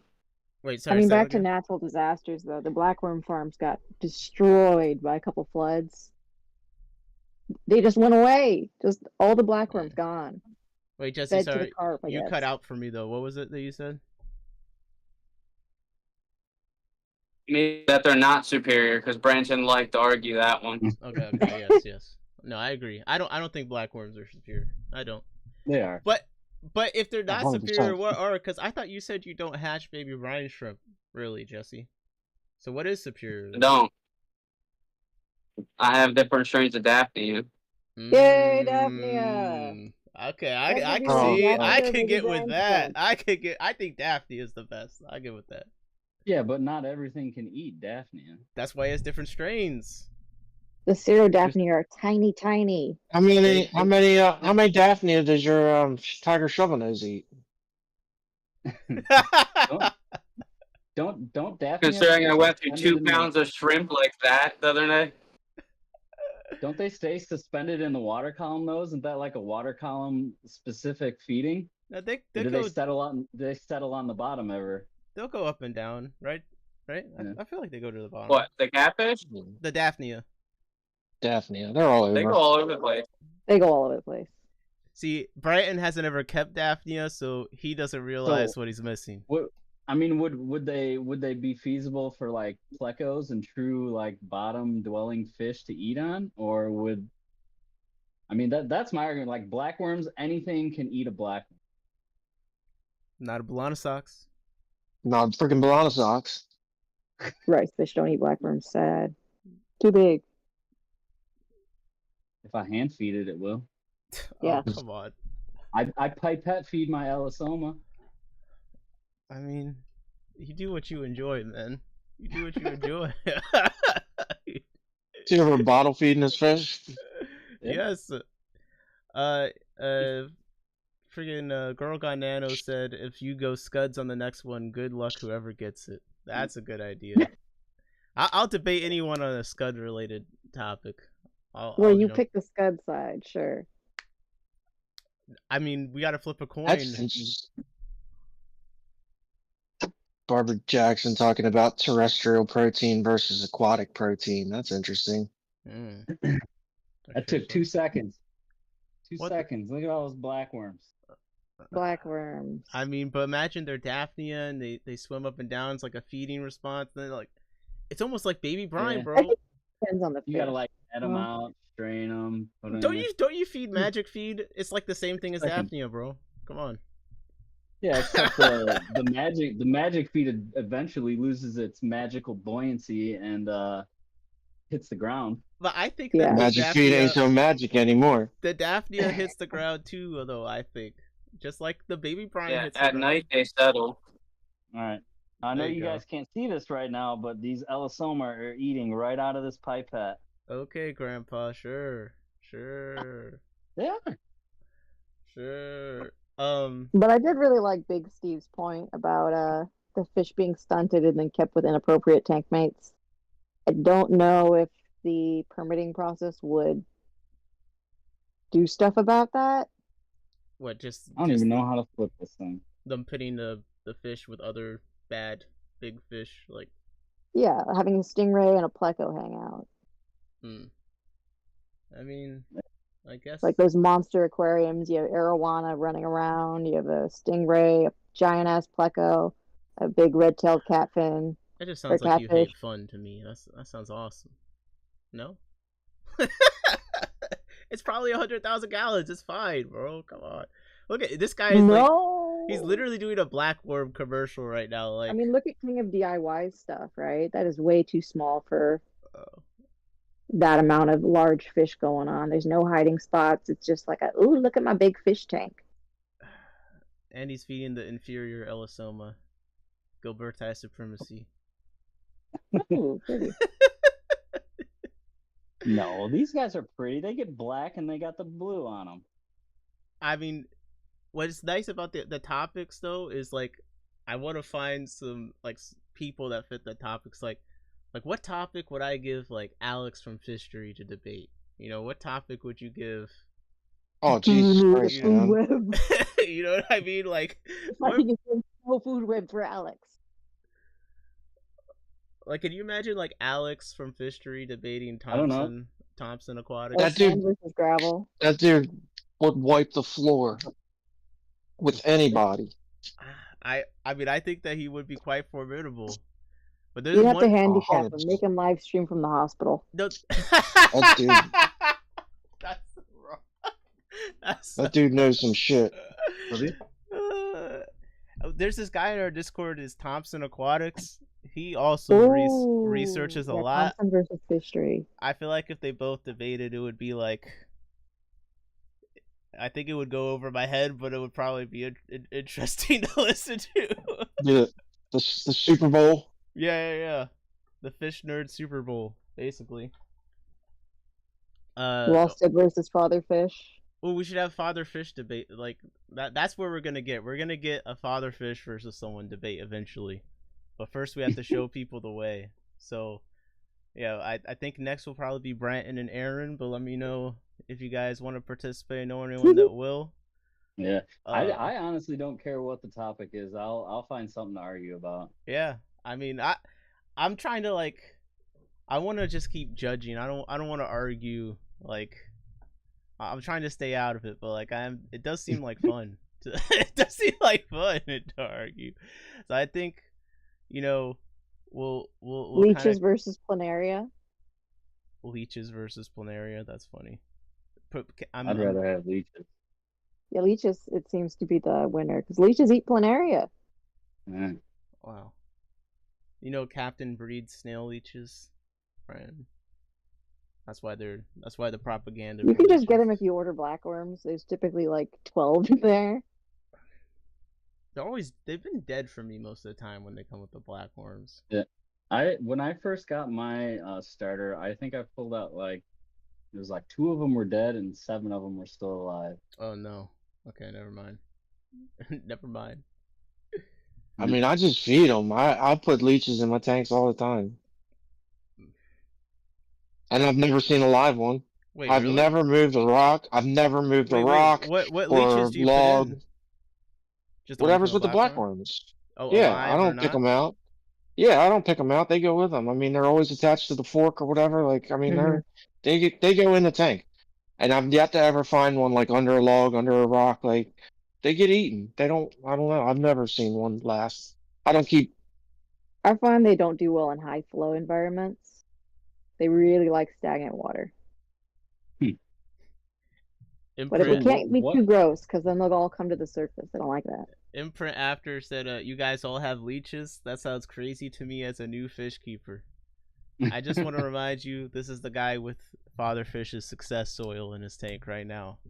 He's talking about, you guys all have leeches? Where's your resurrection jar, man? Come on, you can have leeches too. Come on. I was gonna say that's all about some leeches. Come There's on. probably all kinds of crazy shit in there. Yeah. Barbara said, "Are air bubbles necessary in a tank? Yes or no?" That's interesting. That's an interesting topic. Yeah. I do, especially during the summer. I mean, but I think you could argue that volume of water depending. But what if you have a spray bar Surface or something? area of water. That counts. It makes air bubbles when it goes down, right? I mean, but it's not air. It's not air. I think it's like specifically like, should you always have an air stone in your aquarium, no matter what. Because Corey has actually been starting to say that. They also just released an airstone, so I don't know if that. Well, yeah, Airstone. Oh, wow. Go figure. You don't say. Really? He follows up that statement though with just some sort of agitation is what he's getting at. So if anything, in Airstone. I feel Airstone, like- you can buy my I power feel like head. he If you says don't that- buy my power head, you can buy my sponge filter. Yeah. Oh my gosh, You dude. don't. You know what? I Hate will all say you those want. those What? those weighted Airstones are pretty nice. The airstones are Just nice. saying. They are nice. I bought some. I like them. Yeah. I like the airstones. I'm on board. I'm on board. Okay, Jesse, Steve, I won't necessarily hold you anymore if you don't want to hang out. But is there anything you want to plug for yourselves? People listening to you argue, anything you got going on for yourself or otherwise? No, I was just gonna say thanks for having me. And if you do need a judge or something in a future one, reach out. I wouldn't mind being a judge. Done. Absolutely, you can Those help. those snails still doing good for you, Steve? Absolutely. Yep. Awesome. Yeah, they're sweet, man. I guess I need to count them because I don't know. Do they live breed or do they have live snails or do they Yeah, lay eggs? Yep, they have live young. I So thought I what kind saw of some snails did little you get? teeny tiny ones. Which snails are these? Yeah, they start super small. Yeah, they were called chopstick snails. Do you know what their real name is? I do, but I cannot say it. I gotta Yeah, Google it's this a one. tough one. And Wait. It's a I'd tough ask one. Nick to say it, but I know he can't No, say it I either. can say it. I can say it. Stenomylania trulosa. Stenomylania trulosa. There you go. Yeah. They look kind of like an MTS. Yeah, they're Yeah, like but the super way bigger- pointier, Mhm. way sharper and Hmm. thinner yeah, and that looks sharp. longer. Yeah, they're really sharp. Great. So they can impale If the my tip fish. breaks off, does it resharpen over time or no? I don't know. I have not had one with a broken tip yet. Ooh. Guess that depends how much KH you have in your water too. Yeah. Is it a I trapdoor snail? Let me look. Oh, thank you, Jody. Jody, both their channels in the chat. Big Steve, just one more fish also sells fish. I know. Ooh. It's shocking. She's also proud of you for pronouncing that. See, I'm working on it. I'm putting just one more fish's website. I have some a group of blue banded barbs I got from them. They're doing fantastic. So I can. Nice. Yeah, I think I got like 12. And then So Yeah. they were like they were smaller and they grew so fast, man. So fast. So Jesse's gonna be getting a box of fish from me going out on Monday. whoa, what are you sending them? Rainbow shiner, Oh, some orange koi metal snakeskin guppies. bro, you breed this much And- stuff? I breed a lot of stuff. I didn't even know you bred fish. Oh yeah, okay. I thought you were like transshipping to them or something. Yeah. And then what was wasn't there one more thing, Jesse? Got Goodyear. Yeah, the troglodytes. Yep. Okay. Which ones did you breed in your toilet tank? Because they were talking about that the other day. The toilet tank is not a real thing, but since you guys were talking about that, it almost makes me want to do it. Can you imagine like one of those like backyards where like you got like all the random stuff out there? It's just like a toilet. You walk up to Yeah, it. It's got like a exactly. waterfall coming out the back. Rachel O'Leary has just a random Yeah. bathtub in her yard. Oh man, I It'll be don't so don't cool. actually make a toilet tank, bro. Please. Like, Yeah, what you if could it's just like A glass toilet. a That'd be nice cool. like green lid for the seat that comes down. You can just open it up and But like, so you could actually sit You know, Brandon over Rock. top of the Toilet. fish. no. Like This you is- actually. Out of it, because if it's a Covered. toilet, anything that wants to get in, it's gonna get in. Now hold a second. When I was looking at the success soil, it was like 3 different types of shit, like bat guano and stuff. Like, if the planted tank is in the toilet already, Well, Just leave the handle down in some water tank and go. I'm just saying. I'm just saying. All right, well, guys, this has been a But no. fantastic debate. If you have any ideas of how we can improve the format, whatever, I felt like this went pretty well, honestly. Steve and Jesse, my eternal thanks to both of you, and I'll give you some isopods. Brandon, I don't know if you get anything when you. Well, I have to And then you debate check first. out Jesse's site. His Yes. fish are pretty. Yes, check out Just One More Fish's site. Ask him about the real fish in the back. I see that red-tailed catfish. I say if you're looking for anything, just reach out to me because my site is not very well updated right now. But He's got everything, man, for sure. Ooh, nice car. not everything, but a lot of things. All right. Well, with that being said, you're all free to go. All right. See you guys. Do we Come have on. to go? You don't have to. Take it easy. Okay. You could stay, Brandon. I got plenty to say to you. Take it easy, Jesse. All right. What have you been up to, But yeah, man? for real, next toilet I see on the side of the road, I'm picking it up. Like Let's without see. It's gonna be without gloves on? Oh yeah, it's gonna be a used toilet. Imprint after says W Poo2, they deserve something. They took notes and everything. They should be paid. Any donations will go straight to Poo2. How about that? I agree with you. You mean after the 30% YouTube cut? No, I won't do the 30%. No. No. I'm over here looking at Just One More Fish's store. One day if the streams ever generate any income, I'll definitely be doing some $5 cash prices. What kind of fish does Ho2 keep? I keep rice fish. I've got a couple common goldfish that I like to call the void. Used to keep some other fish, but that's all I've got right now. Okay. We're keeping it very small. Some of these guys on here have like massive fish rooms.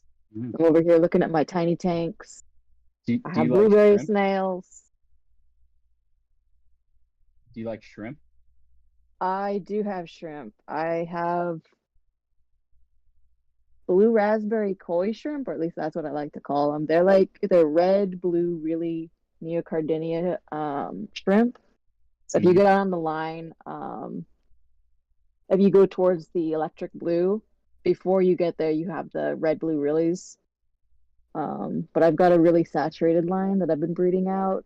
Yeah. And then, of course, the isopods. Wait, can I show your should've led site? with that. Even though you told me not to show your site, if I just hide the okay. name or just tell people not to buy stuff off of it, because then I can show Brand what you're talking about. Okay, go for it. Okay. Because I bought some stuff off the site to help test it, and there's some stuff I'm excited about. So, guys, don't go to the site and buy anything because Catherine's gonna be going on vacation. We're soft launching, yeah.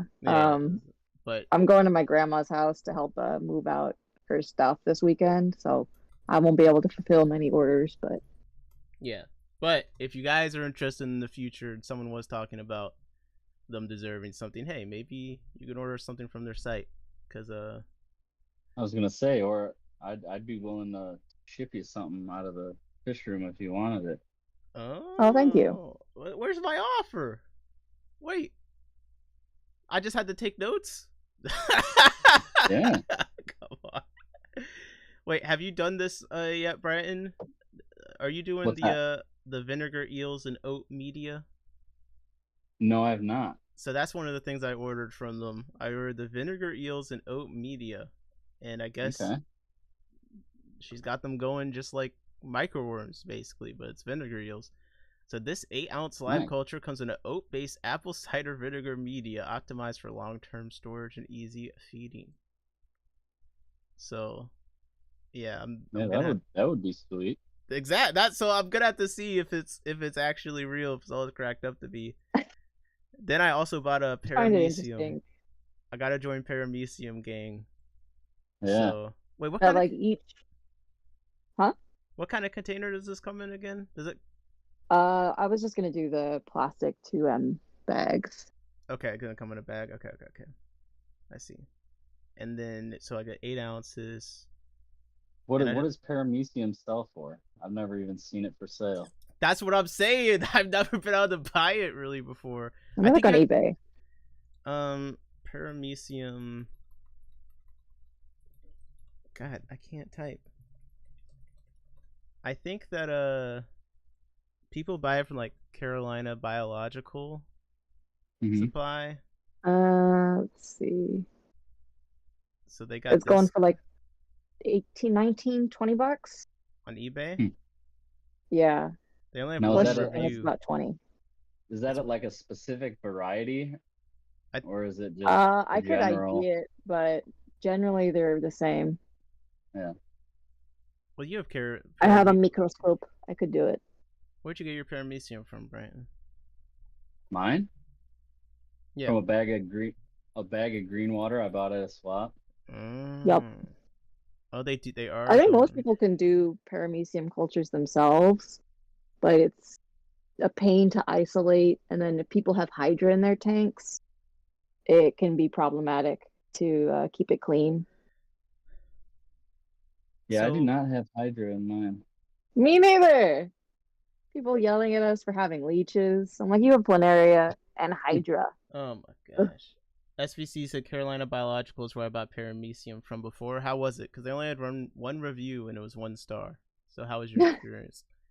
Also, so you have microworms, Walter worms, and banana worms. Brian, do you know if there's have you noticed a difference between these 3? Have you tried the different?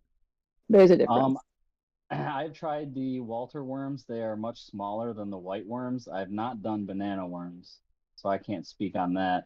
I know the Walter worms can go a little bit warmer than white worms theoretically, but I keep my white worms at room temp and they seem to do just fine. Interesting. Are they small enough to matter? Because I just feel like. Okay, so wait, let me just go into it so then you're not speculating. Wait, no, I have a question. Wait, I have a question. Because if the benefit in theory is that smaller, but for me the microworms are already small enough for anything that would eat a sinking worm. Anything that's gonna eat a microworm is gonna be able to eat. That's what is small? Too small.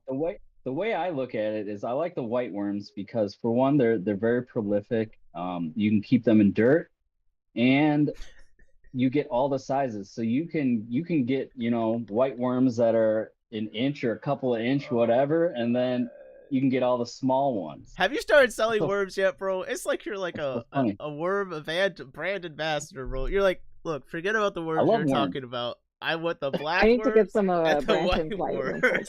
I don't have those yet. It's so what do you think about microworms? I think they're white worms are what I like. Come on. Okay, sorry. Okay, Captain. What's the difference between the 3 you've seen? All right, so vinegar eels, they swim indefinitely. They'll live in the water column. They'll be fine. They typically go to the surface. So great for rice fish or surface feeders. Betta fish fry also. Then the Walter worms, they swirl around for a little bit, but they do end up settling. But they have more airtime. The microworms sink fairly quickly. They don't really float around at all. And then, so banana worms typically are supposed to be the smallest, but this variety that I've been working with is really dense. So they sink almost immediately when you put them in water. I've done 1 minute kind of settling tests. I don't know. I put them in a little jar, about the same mass of each, swirled it around with a pipette and then recorded it for a minute. And they all sink at different rates. The vinegar eels stay free floating. The Walter worms sink really slowly. Microworms sink a little bit faster, and banana worms sink instantly. So it's really just kind of which one you want to try. I would definitely go for vinegar eels. The banana worms are really prolific though, so I'm having a lot of success with those. This is crazy, bro. You did the sinking test, okay. So another some people person are so much more thorough than I'm capable of ever being. Show me how they what they look like on the walls. So I was like, okay. I took a picture of them. You can look on the website. There's just different branching patterns for each worm. Okay. Um, Yeah, I see. but super fun. If you had to pick two, I'd say vinegar eels, banana worms. Okay. Just I because only got banana worms seem to be super prolific. But damn. if Okay, you next already have some kind of small white worm thing, just get the vinegar eels and you'd be set. small white worm. Vinegar eels and paramecium. So wait, Brandon. First of all, I see. But I've also got green water, red photosynthetic bacteria. Brandon, I see the paramecium in the chat. He had to respond. SVC had said the paramecium did good. The culture thrived for a while, but I neglected it. Ended up crashing after a few months. Bare bottom Brandon ran in ass first. SVC paramecium needs to be reset. They don't go indefinitely. Well, that would explain it. That would explain it. And I see Jody P maybe copying some shrimp from Jesse. Some vampire shrimp. I saw a vampire 13 shrimp. mason jars full of vinegar eels. Like that. Okay, I love vinegar eels, but the acidicness of the vinegar that they just live in can be shocking to fry. And they also reproduce more slowly in liquid, is what I found. They reproduce really fast in the oat media, as well as you don't get that pH shock for the fry. So how do you I found my fry just transition? kind of going, "Ee, I don't like it," and they would like run away from the vinegar eels until they kind of like settled into the water column. So how do you go about transitioning like a typical jar of vinegar eels to a solid medium? We'll make your standard oat media. Some people just soak oats in dechlorinated water. I do not recommend using tap water for them. I know some people do, but I found I've had better success with using dechlorinated water. Okay. If you're doing vinegar eels straight from the bottle, use the vinegar solution instead of water to soak your oats. I've been able to transition my culture into a more neutral pH, but I did start out with the vinegar water kind of 50-50 mix being used as the liquid for the solution. Well water should be fine. They don't seem to have any issue with calcium interfering with their. It's just RO water. Jody's just asked. I've never used RO water, but they probably would be okay because you're using oats as the media. I've been experimenting this week with using a combination of the oats, chia seeds, and flour. I was using some sourdough starter, so that's where the flour came from. But microwaving the chia seeds first with water, of course, because otherwise you're going to get a chia pet. So definitely cook those first. That's funny. It's funny the chia seeds work. But they seem to really like it. And of course the banana worms are going off the first fastest. Is that brine shrimp? It's all orange. He muted himself. You're muted. We can't hear you joyfully. Oh, yes, it is brine shrimp. Liquid gold, yay. Yes. He looks so happy. I am. He looks so happy. Wait, but, so Brandon, like I keep rice fish. So what's up? How do I order fish from you? Why Jesse's getting all these boxes? Where do I buy stuff from you at? Well, Jesse got those in an auction. But if you want, I can send you over a list of everything that I have. Yes, please. Yes, send us the list. Please post. I want to buy white worms. Put it in the Discord, please. Yeah, I can do that. We'll make a for sale channel just for you and your propaganda. Okay. Jody, yeah, but like the live foods that I keep are for my rice fish fry because they're so small when they first hatch out, and they eat immediately. We got like 40 Fahaku Lame rice fish in this little breeder box right here. Nice. Yeah. So I see. There's probably what? No, go for it. I was gonna say there's probably like 100 more out in the pond outside They consistently lay on the spawning mops, but they are obviously laying other places. I hate you. They are all over the place. I hate you You all. hate me? Yeah. Why? Everything's just easy for people like you. Oh. Bryce keeps getting spawns in the pond. Like, all my pond fry have been eaten. I have So half the thing covered in frog bit, but they just don't make it.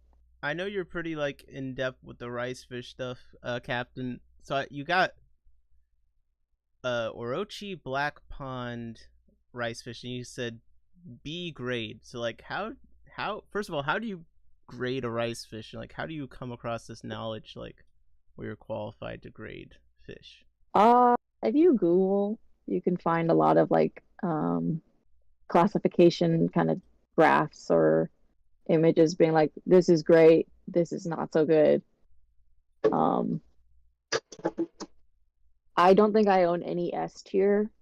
I maybe own a couple A tier, which are like solid black, top, bottom, fins, no like hue change, no reddish, just black. These do look very black. I will say that. A lot of the black rice fish don't look that black to me. But the B grades, I classify them as sometimes their bellies are a little bit lighter. From the top down, they're great, but from the side, you can kind of see a little bit lighter on the belly for some of them. Sometimes that's just because they're growing and they haven't fully colored up. And also, black fish, well, fish in general, they tan just like people. So if you leave them out in the sun, they get darker. What? Um, Really? And so, like, honestly, I kind of had to stop breeding the black rice fish because my eye is too sensitive. I was looking at them and I'm like, you're not black enough. But then I look into them next to something that I know is quote black. And I'm like, you're also not black enough. I want Vanta black fish. This is crazy. We're doing the brown paper bag test with fish. This is wild. Basically, it's terrible. So I had to stop. I was like, this is black. I know it's black, but it doesn't look black enough to my eyes. So I swapped to a different line of rice fish. So Brandon, do you know about this grading? Do you grade your fish?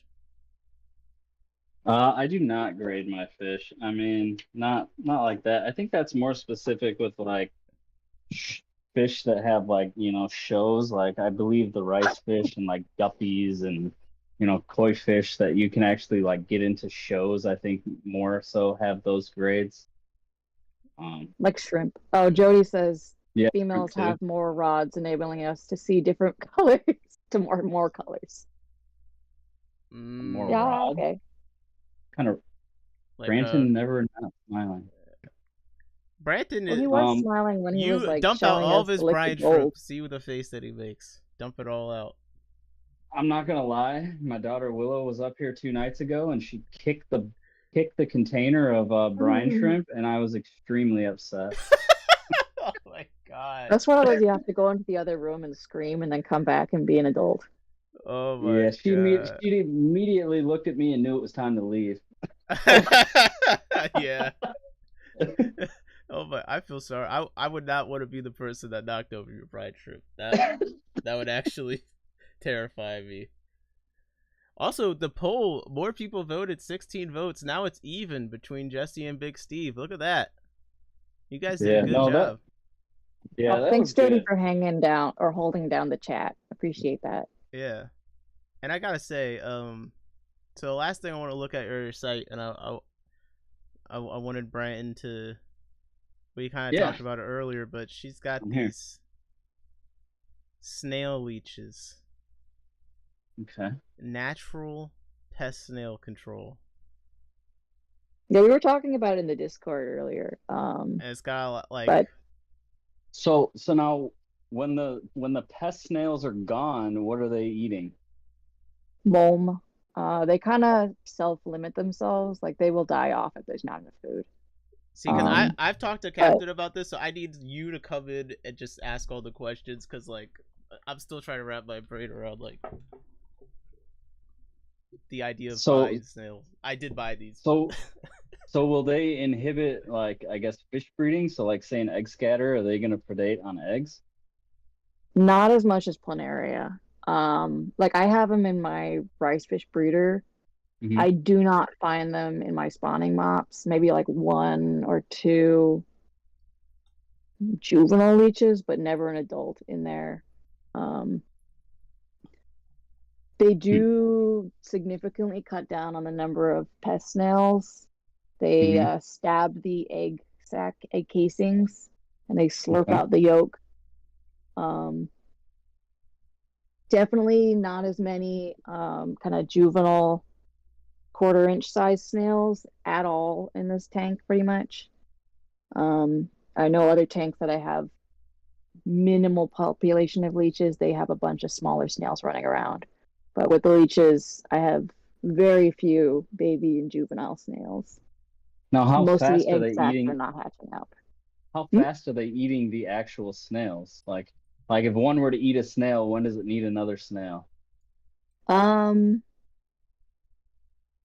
so they don't fully eat the entire snail. They stab it, envenomate Mhm. it, and then suck out juices. Okay. And typically after maybe like 3 attacks, an adult snail will die. They won't be fully eaten, but they will die from the venom. Hmm. The leeches prefer the babies and the juvenile snails. They have a Mhm. softer body and more easily slurpable. But they will get around to eating an adult snail after a while. Typically, I take the shell out before they fully finish it just because it's causing ammonia. Okay. Like So cucumbers. assassin snail versus leech snail, who's gonna win? Leeches. Leeches? Okay. Yeah. Who Leeches does a also better get job? planaria. Who does a better job at eating the snails? I don't know. I don't have assassin snails. Okay. Because Um, I have assassin snails and they do a pretty good job.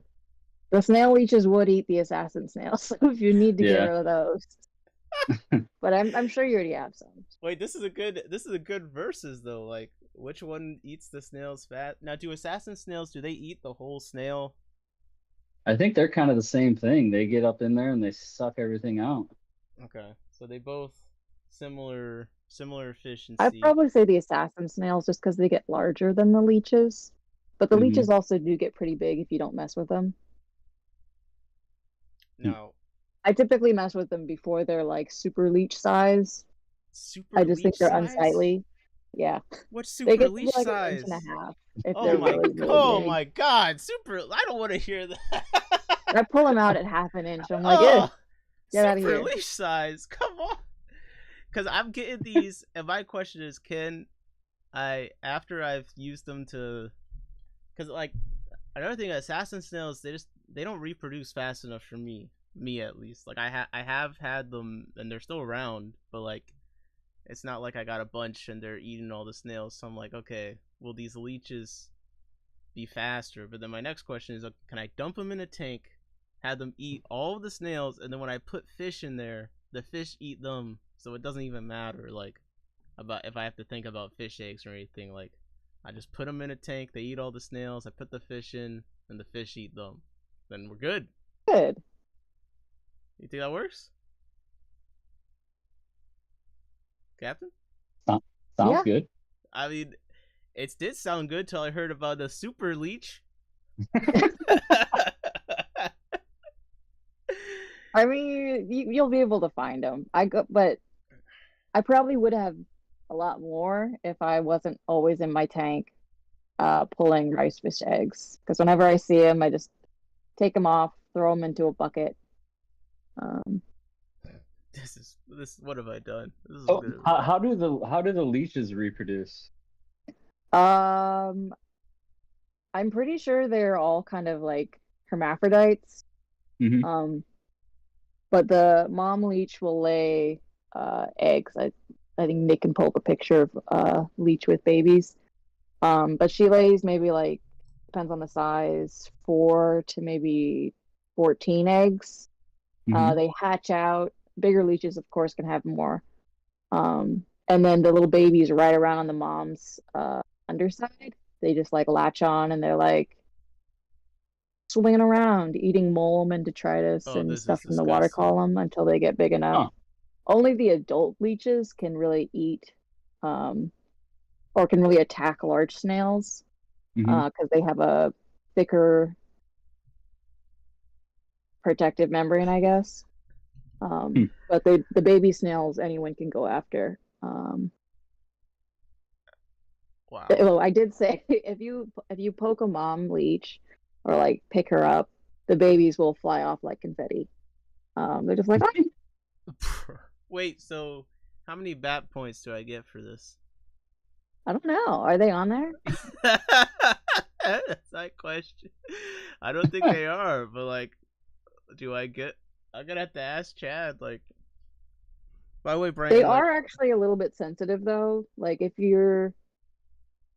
I found Moina are hardier than the snail leeches. If there's too much nitrogen or ammonia, they start waving around, like those balloon men on car wash things.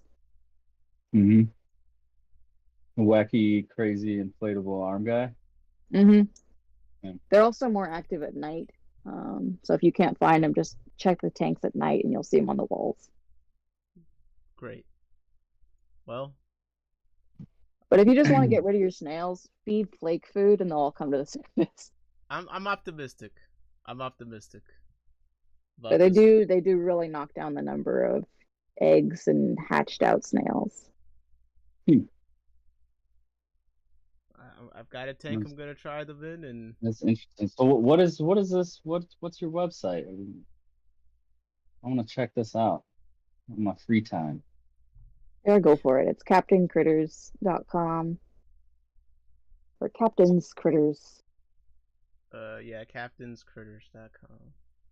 Let's see. Add. Yes, I'll do a full review of these leeches Yeah, I'll when the get an time unboxing comes. video. Yeah, don't worry. If they ruin my life, I'm gonna let it be known. Yeah, no, if you can destroy them with CO2 or salt dip, like if you do the seltzer water, keep them in there for 5 minutes, they will all just yeet I like how you themselves. said that. Destroy them. I like that. Okay. I mean, I tried. They're very hard to kill. Bleach Can't you won't just kill use them. Dechlorinated water or chlorinated water won't kill them. what about like a no planaria? Possibly that probably would work. I think dewormer works on them. Yeah. Mm. I like baptism by salt water for Baptism. hardscapes. Yeah, no, I just make like a turkey brine kind of thing, like super brine, super saturated. Toss shit in there for like 10 minutes. Everything So, dies. so I'm just getting a campground when I search Captain's Critters. I DM'd you the link on Discord. Okay. Okay, we're good then. I'll get off this campsite that's in You don't want to go camping? Nebraska. Not And in Yeah, no, Nebraska. there was someone who's doing that. I made a for sale channel in the In My Tanks Discord too for you to put your list if you want, Brandon. Okay. Oh, okay, cool. Cool. Yeah, I'm interested in those white worms. But I'm gonna need your help, Bretton, because I want to. Oh, Jody said, "Can I put the link in the chat?" Yeah. Cap. Yeah, I think. Okay, but just like everybody know that I'm not going to be able to fulfill orders probably until next week, except for the orders that I've already received. There you go. Gotta go help Disclaimer. out, clear out my late grandmother's belongings. Yeah. Unless you want a Unexpected. I guy thought I'd from have this weekend Green free. right now. We get priority. Yeah. Oh, I should also put. Nick, can you throw in the discount codes? Yeah. Oh yeah. Discount code. So it's Hey, there it is. 15, for 15% off the entire order, and then pods PODS 5. So if you buy isopods, you get an additional 5% off. Yes. I tried to make it the entire order, but it might just be one item. The other thing figuring out. I'm curious about is this stuff, because this is something I haven't seen. That's what I like about some of the stuff. That's why I made an order, because I was like, well, I haven't really seen paramecium cultures for sale. Okay, I'll get that. But this red photosynthetic bacteria stuff looks bizarre. Mhm. Like It's really it's widely used in Asia as like a organic fertilizer. They use it also in raising fry and stuff, but it just hasn't really been popular in the States, I guess. But the rice fish community is like sold on this, but it's very, very, very potent. Tauso, 2 drops a day for a fry tray. Oh Would my not go over god. that. I have these same shrimp. Awesome. Are they pretty? They are. They came from my Blue Velvet line. Oh. Are you sure I there's a blue velvet line? I mean it could not be, I guess. Because But blue velvets are supposed to be like super, super pure blue, no chance of red. hmm So you might have gotten a mislabel or someone got you a bad deal. Yo, I think if the poll was at 50-50, I have a feeling I know what happened because Steve came in and said, "What's the poll saying now?" Question mark. And since Steve is now winning at 53%, who broke the tie? I wonder. It was Steve. Some of my ocean blues do that right before they die. Oh my gosh. But Oh wait, my. okay, so you're saying like in Asia they use this to feed rice fish? They This do rice fish, red plants. bacteria? Like it's a fantastic fertilizer. It's okay. Nitrosonomus species, Nitrococcus species, Nitro What? Nitrosolubus, Nitro What does this mean? What are you Vibaro, saying? Nitrobacter. What does it mean? It's like 1, 2, 3, 4, 5, 6, 7, 9 different bacterias in one colony, I see. What but makes they're it? all habitating. And do the fry eat the bacteria itself? Is what the theory They is. eat the bacteria. It also helps with the nitrifying things. You can use it to help whatchamacallit, cycle a tank, but it's potent stuff. I mean, it looks. I can make a video terrifying. later or a stream on how to make more because it's kind of hard. It involves raw eggs. Raw Bro, eggs, what does it smell MSG, like? fish sauce. What does it smell like? It smells like sulfur. Like think that volcano scene from Shrek. Yo, hey, yo. So wait, how does this compare to like you feed your Daphnia this? Like, how does it compare to like green water? You can. I think the green water is more species appropriate for Daphnia. They'll definitely eat the red bacteria, but because it falls into that fertilizer category, it does have a lot of phosphorus, sulfur, nitrogen, extra stuff that the Daphnia don't need.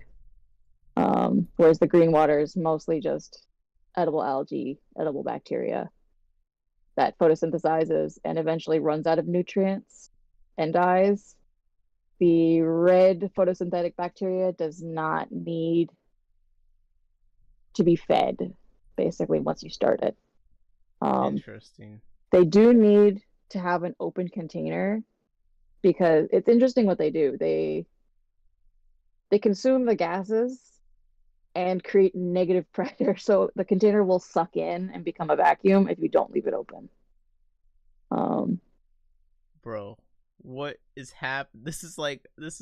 there's so much crazy stuff going on with this stuff.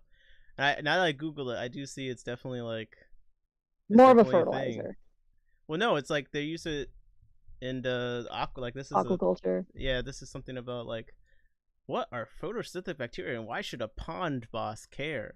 A pond. Oh boss. yeah, no, they also sell it for ponds too. They're like it's like a super expensive bacterial additive. Yeah, they say it's a health booster. It's like probiotics, photosynthetic bacteria for fish feed. Oh, this is like a thing. It does have a lot of red. It increases red coloring. Wait, what is he talking about here? It says, "Can tiny bugs really fight fish germs?" Or is that cafe talk? Yo, what? Is there a human writing this? What is this? that you're reading on? Who is this writing this? Pond boss? Cafe talk? Who's talking about photosynthetic red bacteria in a cafe? Can tiny bugs really fight fish germs, or is that cafe talk? I'll put the link in the chat, but bro. I know someone was like thinking possibly they had whatchamacallit. That it would be like that purple bacteria that you find in your substrate. Maybe, but I do think it's different. It does turn purple if it's really, really happy. Interesting. No, Oh, this Jody is said she had 5 blue dreams that went red when they died. Oof. Yeah, they do turn red when they die. But okay, so one of the things that I found that's really cool about the red release that I'm working with right now, every single molt they change, kind of like lobsters. So in between molts, they can get better and better and better. I am culling them so you won't get those funky ones that are basically like the electric blues now. But some people want those, so maybe I'll just make another strain. So Yeah. on your site, when I hit join the newsletter, it says it couldn't find the page. Ah, darn, I'll go fix that. you're banned, Brian. You're banned. Sorry, it's a soft launch. Yeah, We're still well, working out the kinks. Oh, let me look at that. Click. Yo, Steve said, I just keep going in and out of chat so I could see me winning over and over again. Yo, someone tell Steve. Oh, Brad said his phone died. What? Oh, This it's is okay. the. Wait. Oh no, I lost the face. It was frozen on such a funny face. Yo, I'll someone screenshot it. tell Steve to stop making accounts to vote for himself.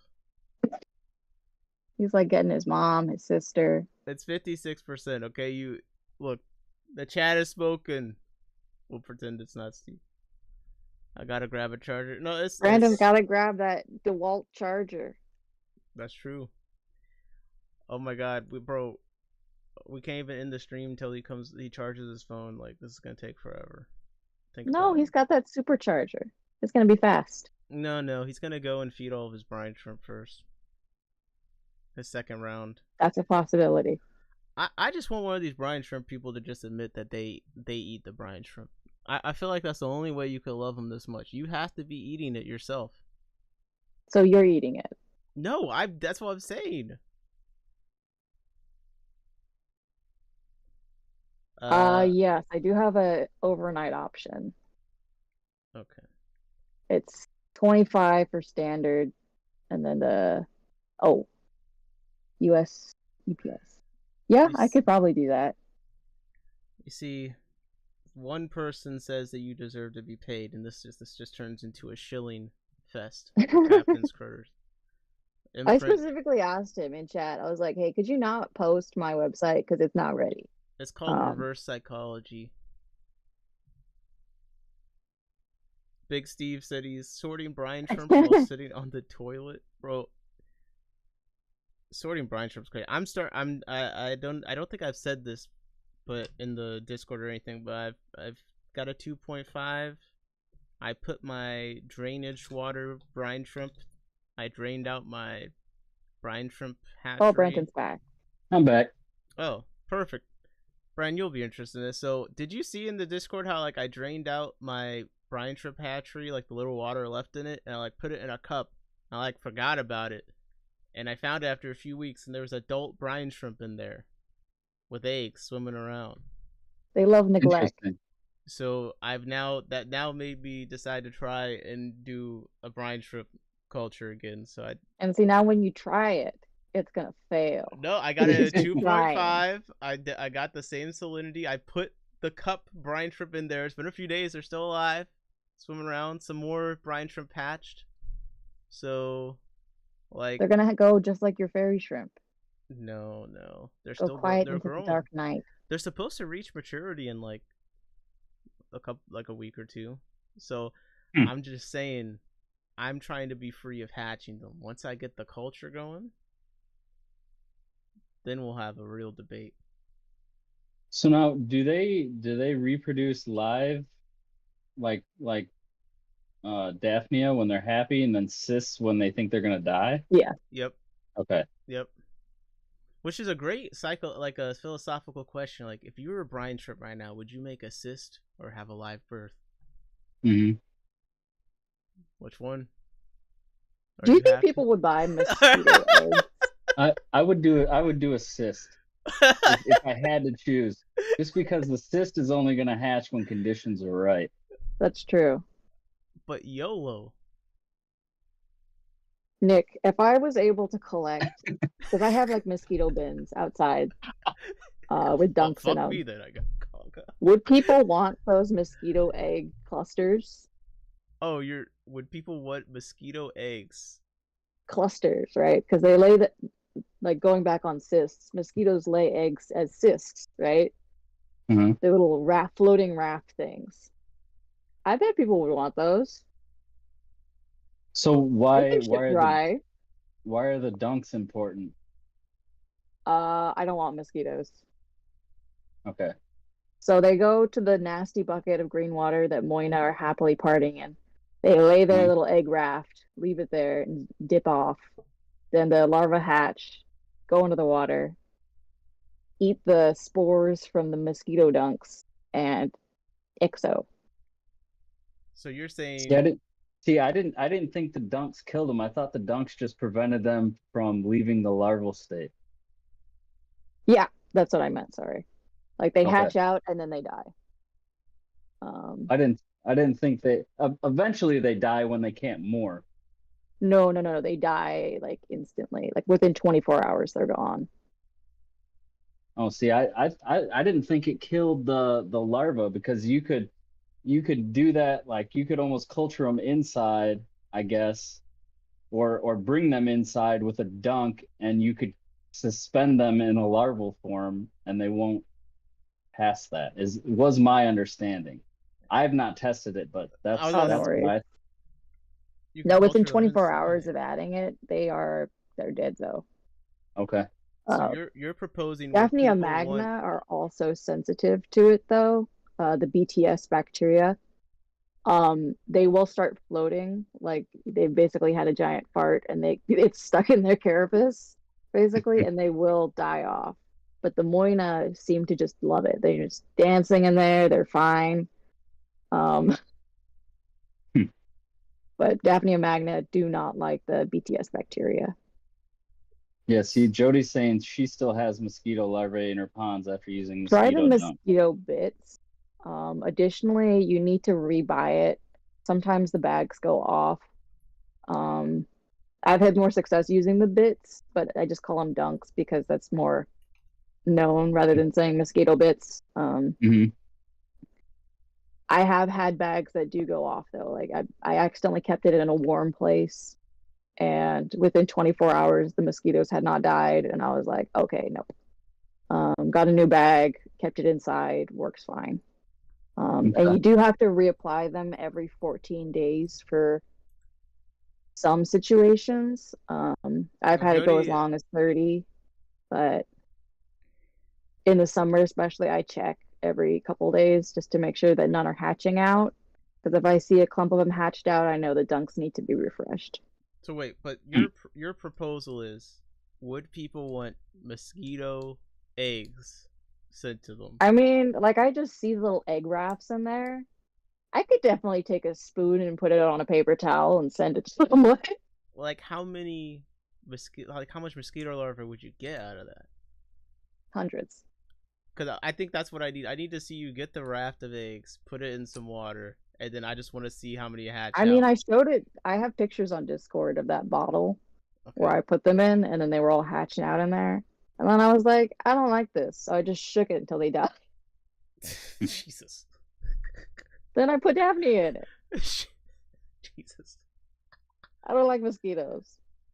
Real quick, Nick, is there a reason I'm just like all large and in charge on the screen? Why has everything gotta be about you, Brian? Why you just interrupt this whole conversation? Maybe because you joined in again. I don't know. I just happened to look down and it's just me. There isn't a reason, okay? There isn't a Hey, reason. your room was the coolest looking. It was a mistake. If I had chosen it consciously, you would have been off the screen.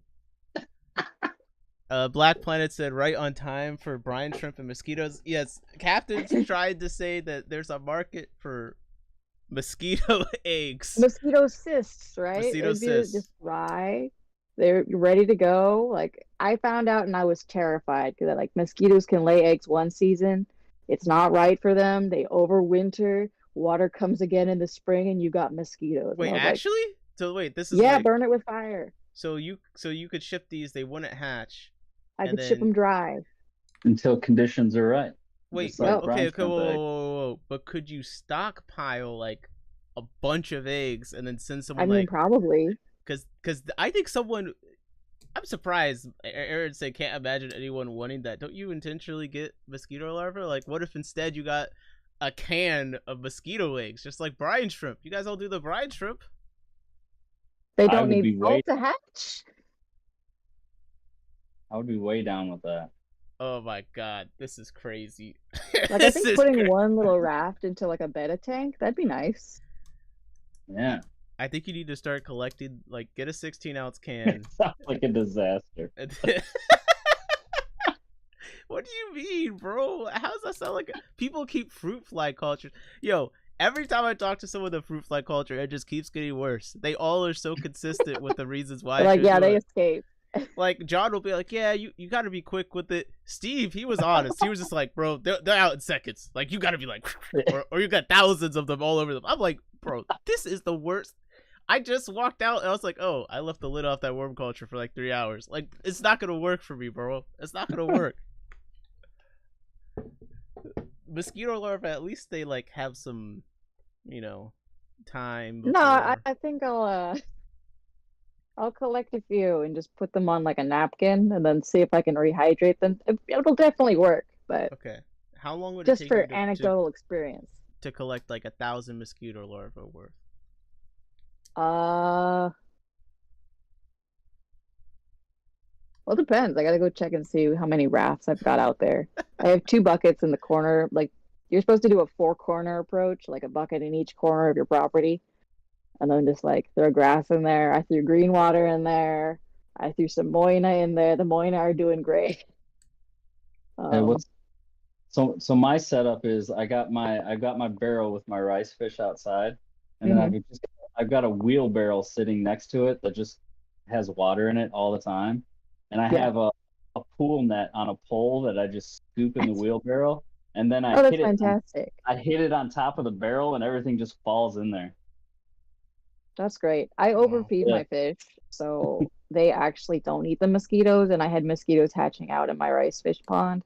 Oh, so I apply bits to my rice fish, but I added more aeration or like water disturbance, so I haven't gotten any since then. You're telling me you took But your fish to before I Pound only Town had like that one hard? filter. You took your fish to Pound No. Town that hard where they want to eat mosquitoes anymore? Yeah, they were choosy. They were like, I only want Daphnia. Brandon, you got to do some Daphnia, man. I feel like you I would do. like it. What's the problem? I'm gonna order some off of this website. Okay. Okay. I'm gonna get some of those. I'm gonna get some of those snail leeches too, and I'm gonna do some experimentation. Okay, good. Yeah, could have trade fun with notes. them. We could trade notes cuz like I like half believe and I'm half terrified. Like, Yeah. If things Yeah, I was surprised he decided to order some. I was thinking only Schmoober would want some.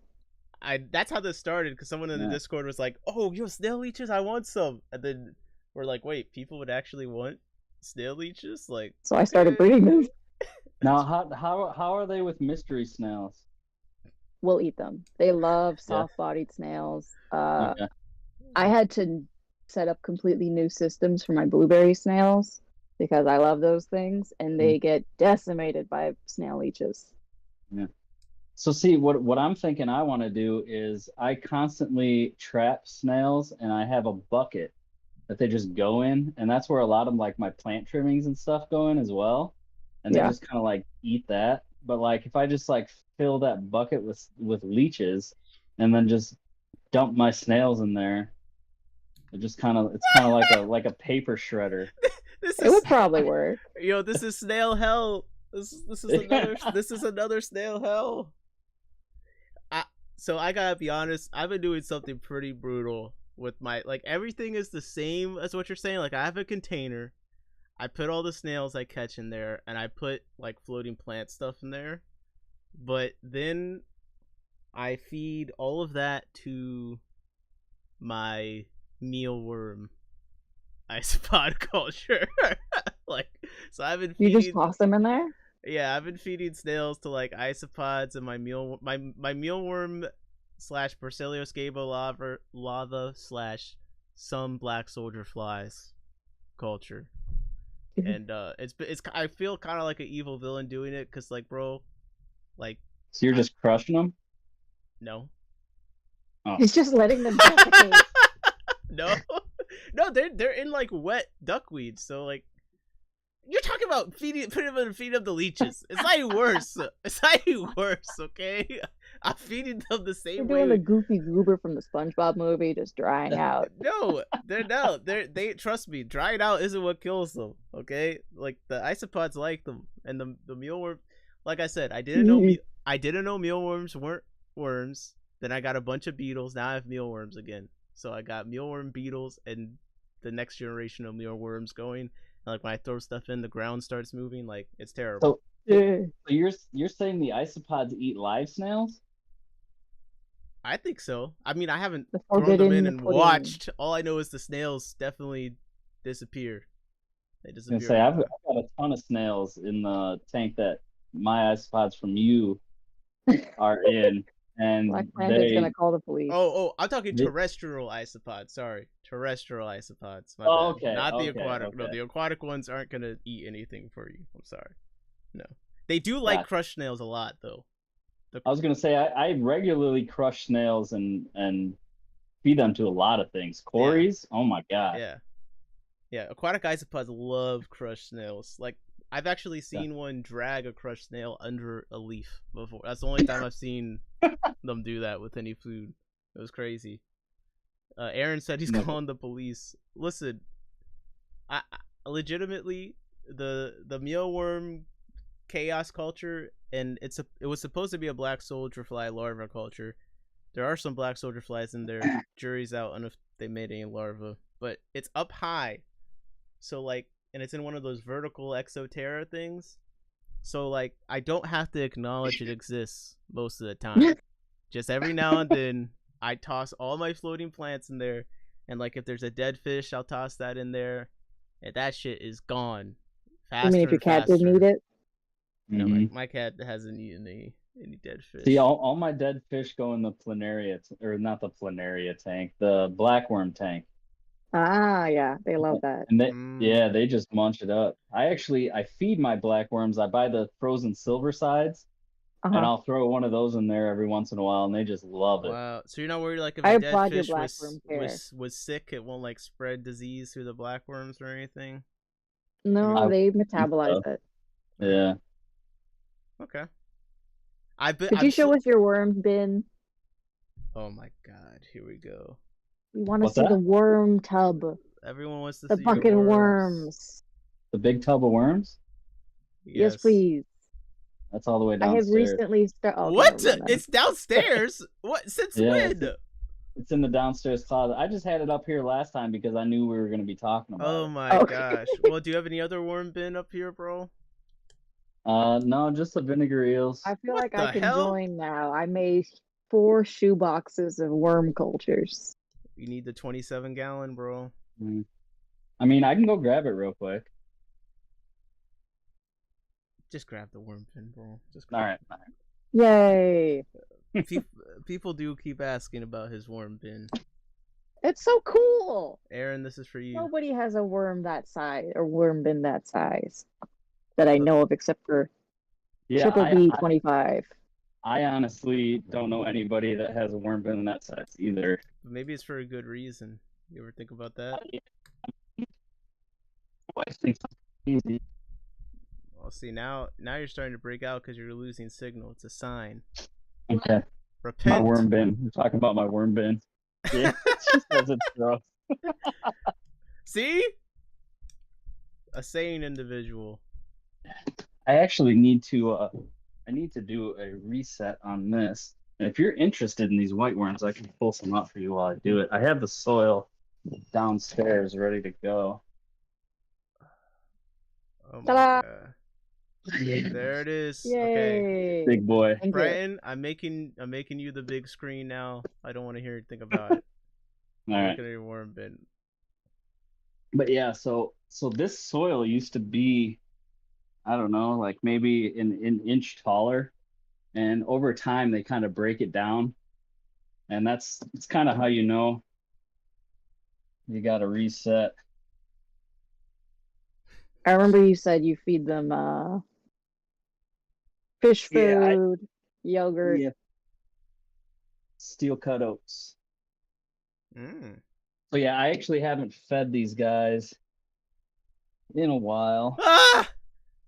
Oh, he just put his hand in it. Oh! Look, there they are. Oh, you can't really see it. Where is it? Oh no, we see it. Yeah, I'll This have to order a culture off from you. Yeah, there's a Hey, nice there one he right there. goes. You want me to eat it, Nick? It's escaping. You're not gonna eat that. You want? Don't do it. Don't do it. You're I'm not. not gonna eat it. I'm not gonna. Black Planted No, said no. these are white worms. I believe Yes, so. white worms. Wait, you got to show us the density of the culture, man. You got to show off. Show us the inside. Oh, there is no. Oh, we can't There's see. no worms. There's no worms at the surface right now. Oh, because you haven't fed them. You've neglected How do you them. harvest? Yeah. So I harvest this screen mesh here. Oh, you put the food on there. Got it. Yep. So I put the food on. I put the food directly on the soil, and I place this over the food, and Oh, I eventually see. they crawl up and on it, and then I'm able to just with a brush just kind of scrape them off the top. So you don't have to use your bare hands all Thank the you for time, showing us the worm bin. like you're doing No, right now. I do. Yeah, I do not use the bare hands. So where's remind me again? Where's the ventilation on the bin? Hold It's on. on the side, Why- just 'Cause coming through the I top, think maybe. the thing with the bin is the size seems to like I did get a bigger worm container now, and I have noticed a big improvement, Mhm. but it's So not I that like big. it. I like it on the sides over the top because you get the flow through. Mhm. So I've got one right here below the handle, and it's pretty big. I mean, it's a big square. Is that just And some then I've got gauze you one. stuck in there? That's filter floss Okay. or like Oh, a filter filter floss pad. Got it. Yep. So it's easy. You just cut a square, and then if you go around with the filter pad, and you just kind of like peel away a 1/4 inch, all the way around it, it actually sits in there. So you'll have some on the inside, some on the outside, and the ridge is right in the middle. So it You like just kind of like separate the two layers. yeah, not all the way, but like just a little bit idea. around the entire square, and then it sets in there really nice. No, that's nice. Thank you for showing. No, people legitimately, since we did the live stream, like people have asked me about white worms so much. They're like, "Wait, so how did Brenton do his white worms?" Like, I'm being serious. Like, Just refer them to that clip. I think we could probably do a live stream about like worms 5 Yeah. more times, and people would not get tired of it. Like, Yeah, and I mean, like I said, I mean, this is a big guy It here. It's a is. nice coat. we Yeah. should do And- live like arts and craft days. Like we schedule it in advance. Like get these materials, and on stream you show us how to make the culture. Yeah, and then I I mean, you can't already express asked Big enough Steve to do those the plumbing the tips. yeah, when I switched to the lid with the foam seal on it, Yeah. how much better that was at keeping the moisture in, and just I don't know. I noticed a big difference in production with having that Just from the seal seal? around it. Yeah, and it keeps A lot of pests humidity from getting escapes. it keeps pests from getting in. You think those tubs, they don't have that seal, so yeah, they're closed tight, but I mean that having Stuff that still seal gets in there. prevents a lot of things from getting out or in. Yeah, I've had a few tubs where like they had that lock, but they didn't have the foam insert. And I Mhm. open up the tub and there's a giant ass slug in there. And I'm like, you weren't in there yesterday. Yep. But stuff will find a way inside. Now, so if I put some food in here tonight, and in like 3 days, there's so many white worms that they'll be on the lid, like they'll be all up the walls and on the lid. So having that seal prevents them from getting in between and That's getting all great. it gets all Yeah, I hate nasty in that. I there. hate that. Yeah. Yep. Even the deli cups, like the All right, microworms can get out from Brett. the Yeah. seal. We're doing the arts and crafts where we all make our own worm bins. Yeah. Totally. Yeah. That sounds fun, actually. You're like, just here's the requirements: plastic Yeah. container, Yeah, substrate. we'll make it like a week in advance and have like all the links to stuff in the description, and then Yeah. yeah. That'd be That sounds fun. great, actually. Do you sound how disgusted I am with myself? Just say. I know. Me and No. Brandon over here are like, oh yes, that sounds fun. Yeah. Now, what we probably want to do is if we are going to do that as like a precursor, you need to have your soil ready. So I suggest baking it. That way, once you Mhm. start wetting the soil, you don't get a bunch of shit hatching out of it. Okay. Oh God, yeah. And Bake your soil, that's everybody, what please. that's like. Even if you just like use cocoa or whatever, it's just whatever you're using. Like Yeah, I would just bake it. okay. Oh, I fucked up. I didn't bake my soil once. Terrible Yeah. decision. Awful. Yep. I haven't been Yeah, baked in a definitely while, bake the man. soil. That's definitely the problem. That's definitely the problem. Hold The up, plate of flies. I've been using my oven wrong, like to eat and shit. Like I should have been baking my soil for the worms this whole time. Like, You just need a toaster oven in your fish shed. what? Can you air fry the soil? Will that work? Yeah, probably. Yeah, I don't see why not. You I just mean, might get you'd dust because it's like a convection fan thing blowing around. yeah, Black Planted unless you just use the bake setting, but then you might as well just throw it in your oven. Okay. I think microwave would work, but you need to have some level of moisture in there. Yeah, Aaron's Yeah. asking if the microwave works too. Oh, he said that's a statement that the microwave works too. Well, how long do you have to microwave it versus the oven? I was gonna say, and how big of a microwave do you have? I mean, you're using Yeah. a lot of soil to fill this. I can't put that in a Well, microwave. if you use like a mixing bowl and Also, stick with it in my luck, there, if I put it in the microwave, it's gonna like explode or something. I don't know. you gotta put a lid on. Paper plate at least. Yeah, I don't know. I find just putting it in like a brownie pan in the oven. If you need a couple of them, you got the room for doing a couple of them, and it's just the easiest thing to do for sure. Black Planet said my worm containers are nowhere near that size. That's the problem, man. That's what you're missing. Yeah. But he does have some nice cultures though. Aaron is one of Yep. those. Oh, He's the worm fridge side of the white worm. He's got Let the me- fridge. I'm gonna send you a picture on Discord. This was my old what's funny. He said you can't eat at everyone's house in quotations. Like, But you're yeah, talking about I'll microwaving it.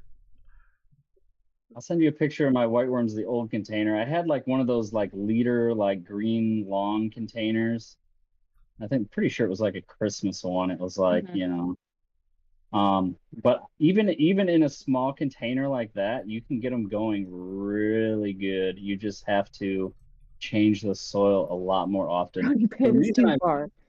the reason I went to the big container is, yeah, here we go. So there's one, is because I didn't like how often I was changing the soil. No, So I'm with you. I've had them in this container for a while, so I've got one of the pictures, but there's a better one. If it's got to be big for me to be lazy, it could be worth it.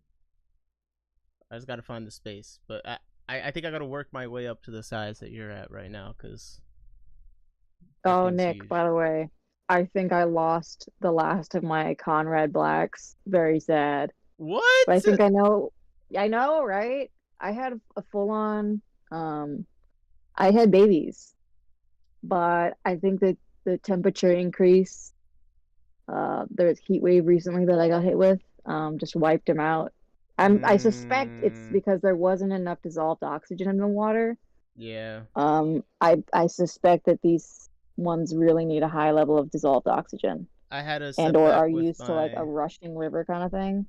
Yeah, that messed up my culture of the Brachyurus. I still have some, but I had a bunch, but my airline, like when I was resetting it, I didn't plug it back in, and I lost all my babies pretty much. Yeah. All right, so this is the one I found. This isn't the one I was looking for. If you go on the Discord, the general. Yep. But the high yellow line of the Lyceris are working great. Ooh. Ooh.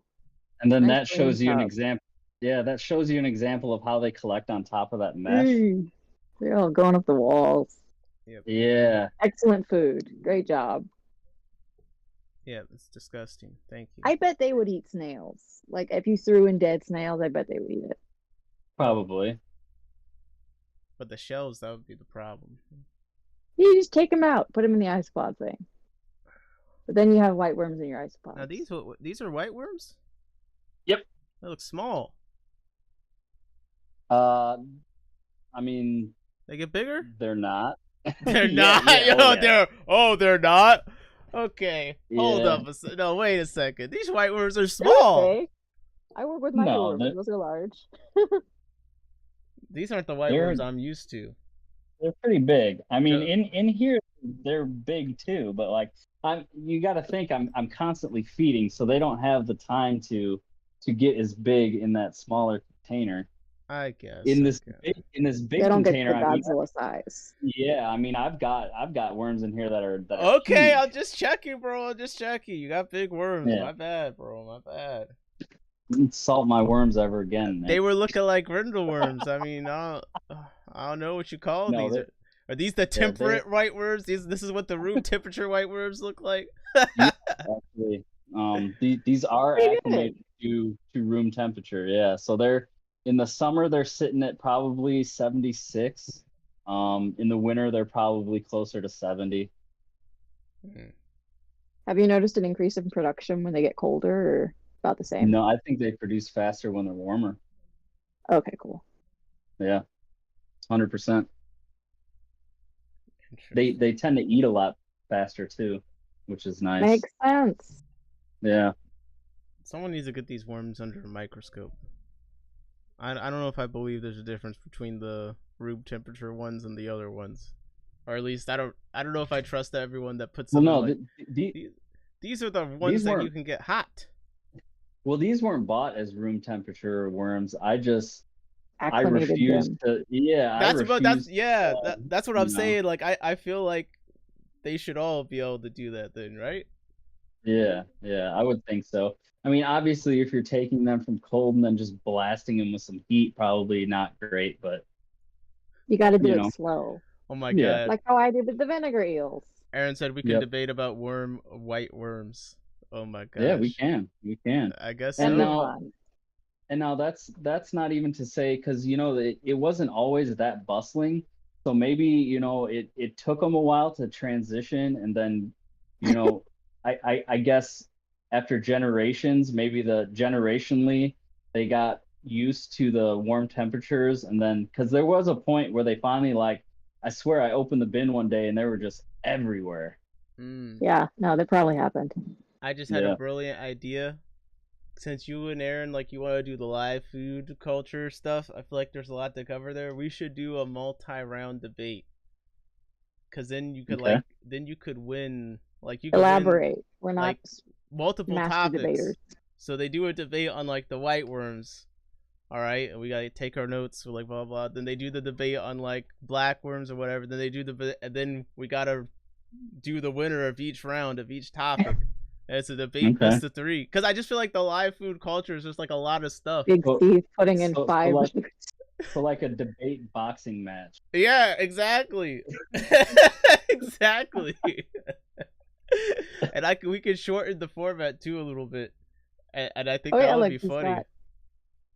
Black Planet says I started an experiment with my own white worms on the basement floor. I'm really curious. Oh man, you Sounds better good. wait for the results before you debate against it. But this What was was really the- fun. I had a great What was the time. experiment? I don't understand. Oh, The he does basement floor is his cold? white worms in fridges. So yeah, In a to see fridgie. if you can do Okay. it in the room temp. Yeah, and see, and that was one of the reasons that I went with the white worms and not the Walter worms. Is I like the bigger size of the white worms, and I wanted to see if what all this hype about keeping them refrigerated, because you got people with these small containers in their mini fridges, and they're constantly saying how they'll crash, or they're having to keep constantly reset them. I haven't reset this thing in like a You're year. gonna make Aaron jump in the Discord of this. He's like, he's like, I got so many worms, I gotta put them in the freezer. Like I gotta Yeah. freeze dry them. Like he's like constantly doing the worm thing. I don't know. I just got mealworms. What do I have to say? What do I have to say? And they look like crazy. Like Steve was saying, oh yeah, and Jesse were both saying you could feed the mealworms to the fish. It's fine. Like bro, they look terrifying. Like they look like you could run them over with the Yeah. car, and they'd be fine. I'm like, the fish are Oh, gonna but eat them. going back to, I think someone in chat said like comparing land protein versus aquatic protein. Like I think Rebecca from Freshwater Ichthyology was going into that of like you need specific types of protein, like insect protein with a Hmm. carapace, or like beetle larva protein. Um, Bloodworms specifically kind of being mentioned, micro or mealworms being mentioned. Like being good. That they do need that, they need the fiber of the chitin. Yeah, the Um, exoskeletal fiber. yeah, to help go through there. And it's like, oh, it's a worm. That's an annelid. It's like, no, that's a larva of a insect, So I should dump. kind of thing. I should feed the mealworms and it'll be fine. That's what you're telling me. Mealworms for plecos, yeah, you'll be good. What about for like? But it's like versus the fish protein that you get in like fish meal, like pellet wise, What about that like a versus the 3-inch insect protein. apisto? Like a 3-inch apisto. I don't know how big your mealworms are. Well, they're not. If there's mealworms, If and it there's fits in its super mouth, worms. they'll eat it. If I was on the phone, I would go and show you them right now, but I can't. You could Yeah, tell we like need by a my worm face. stream. The next stream I do, I'll do it out there so I All can. caps worms. Yeah, I'm getting an Ethernet thing for my laptop, then I can go out there and we'll look at all my disgrace. Tomorrow, SBC is coming to my house at 7 a.m. and he's gonna help me optimize the fish room. Like we're gonna go and fix all the terrible things we can. Like I'm not even joking. He's gonna be here at 7 a.m. It's gonna be great. My life is gonna be saved. And I ordered all sorts of dumb stuff. Are you gonna make a video on it or just marvel in his glory? Probably. I was planning on just marveling. But videos will be made as a result of it because my room will be functional. Now, Excellent. now Jesse's back. His phone died, but Black Planet brought up a good point that maybe people with white worms just don't have the patience to get them going. And I just Mm. assumed mine didn't start off real fast because I was keeping them contrary to the popular way of keeping them. But maybe maybe that's it. Maybe they just take a while to establish and really get going. That is a good point. Cause I don't have like a million of them, but definitely like it did seem like they weren't doing much for a while. Then now, if I put food in, it's like all gone. By the next Uh-huh. time I put it in. So I could definitely see that. Grindleworms just Because suck yeah, in comparison. because this is the only white worm culture I got. I got it from some guy on eBay, and I've Oh, had we it love a ever. guy on eBay. Huh? That's where I got most of my cultures too. Just some dude on eBay. Yep. And yeah, I mean, I've had them going ever since. Wow. Well, listen, I'm glad that yours never crashed out on you. That's great.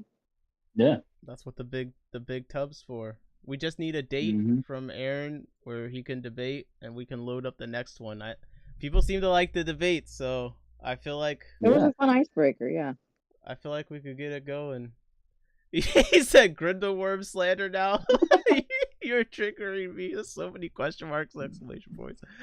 Yeah, dude, Grindelworms suck. Like the white worms, like you can neglect them and it's fine. The Grindelworms, Yeah. like you could just kill them so easily. It feels like in comparison, like not feeding Like I said, them, I mold. cannot feed these white worms for like 6 months and then just put some food in there and they're all there.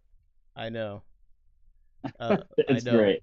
And like the Grindelworms, like, oh, mites killed them. Oh, you didn't feed them. Oh, the food molded over. They didn't want to eat it. Like, bro, the white worms don't care. They're eating the moldy food. They'll wait for you to put food in there. Like, they're fine, I, bro. I do not skim the mold off the yogurt because that thing's in there for a while and I mean, I just slop it right in there, mix it up, good to go.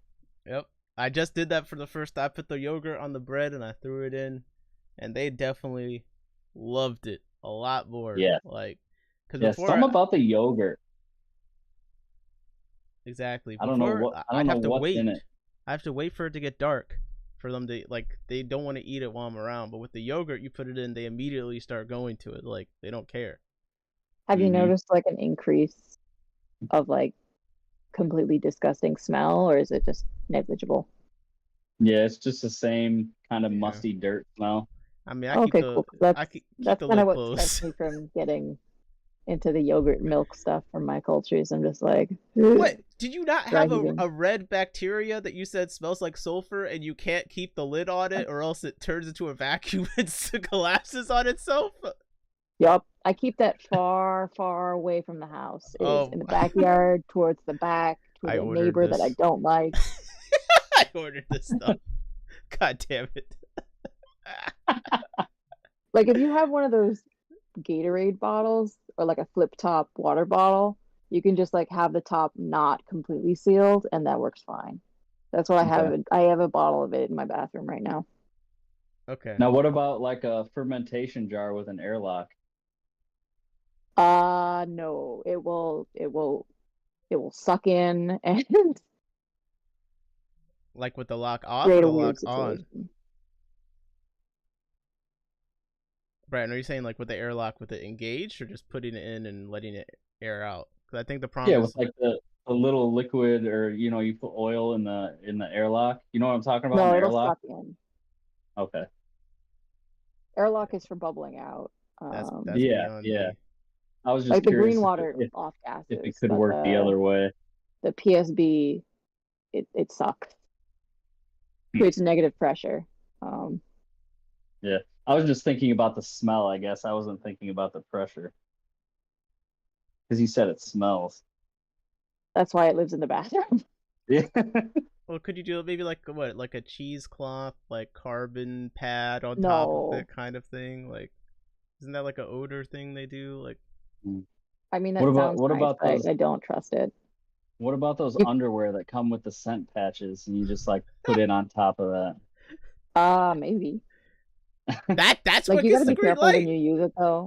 I've off Wait, gassed my what? whole upstairs. That's what gets. I'm talking about some real odor stuff. He's like, what if I put my underwear on it? You're like, oh yeah, that might work. Okay, anything Bratton says apparently is viable. I see it. It's like I put see a how it is. sanitary pad I to think it. this guy could make a toilet fish tank and shit in it, and everyone would be like, "Oh, it's genius." Who needs easy green? Who needs easy potassium?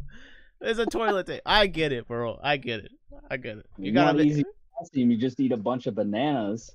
It's a And then you great just, yeah. organic fertilizer. I've been putting my banana peels in the mealworm bin. I did. I I've worry been doing about that. like banana peels though. Like, aren't they treated with stuff or? I don't. It's for the mealworms. Yeah. Yeah, that I don't know. And I guess you could always do organic for an extra 50 cents. Yeah. And the Like even then, the outside is sprayed with like insecticide. the isopods in the True. mealworm bin are accidental. I just want to say I have like those are the Proselioscaper lavas. I have an actual colony of that. I'm not. If I bring them to the auction, it's not from the mealworm bin. Just to clarify, that's accidental. They got in there and apparently it's working. So I'm just going off what I heard from Aquarimax Pet say is like peel everything, wash everything, do Yeah. organic. It's not worth it to save a buck and then kill your entire culture kind of thing. And I'm like, yeah, that Mhm. sounds right. Yeah.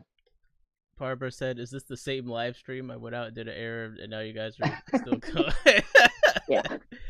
I We're mean, having Yeah. a good time. you could basically guarantee, like, when I'm done with the main topic of a stream, I will continue on somehow. Brandon was like, "Do we have to go?" I'm ready. These No, people this want to this see my is fun. worms. I like this random talk. It's interesting. Yeah. I mean, bro, it's life, man. It's life.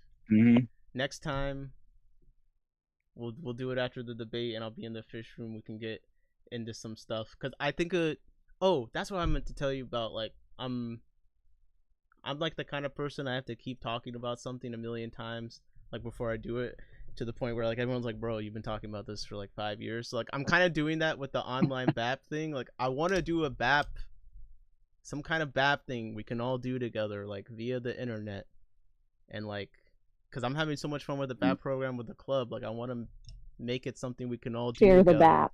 And then Would this be like open to everyone or just like people that know Yeah, about like an it? online BAP club.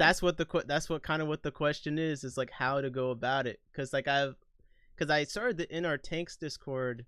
It's kind of like a more focused, like we've been calling it like a fish breeders guild.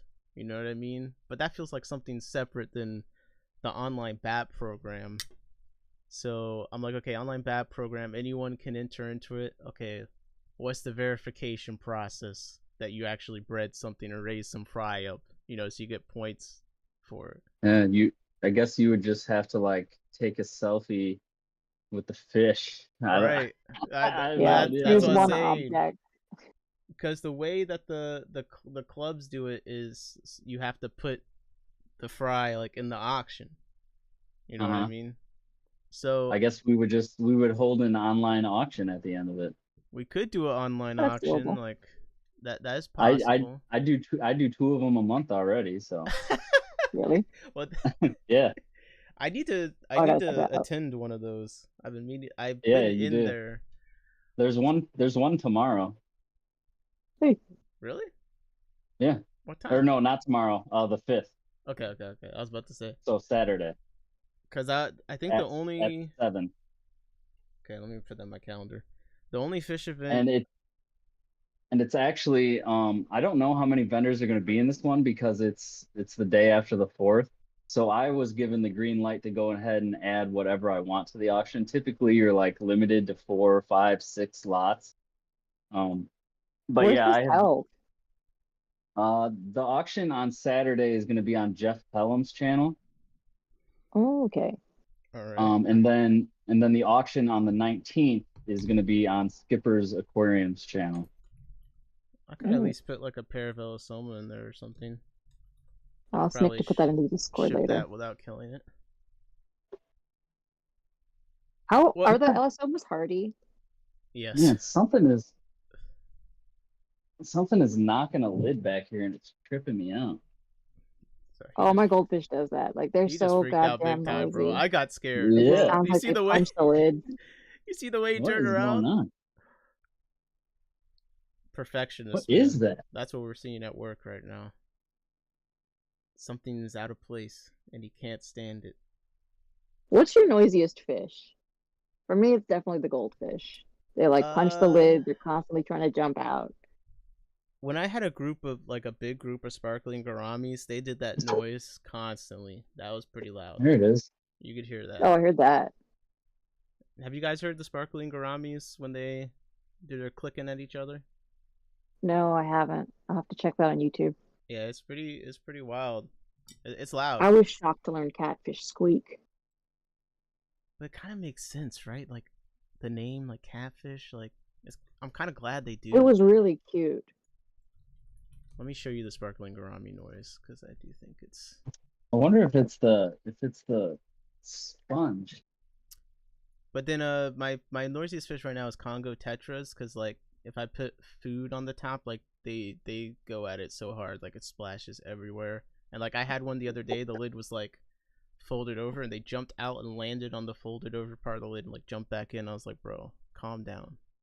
It's not. Yeah, no, I'd pull the lid all the way. Just nope.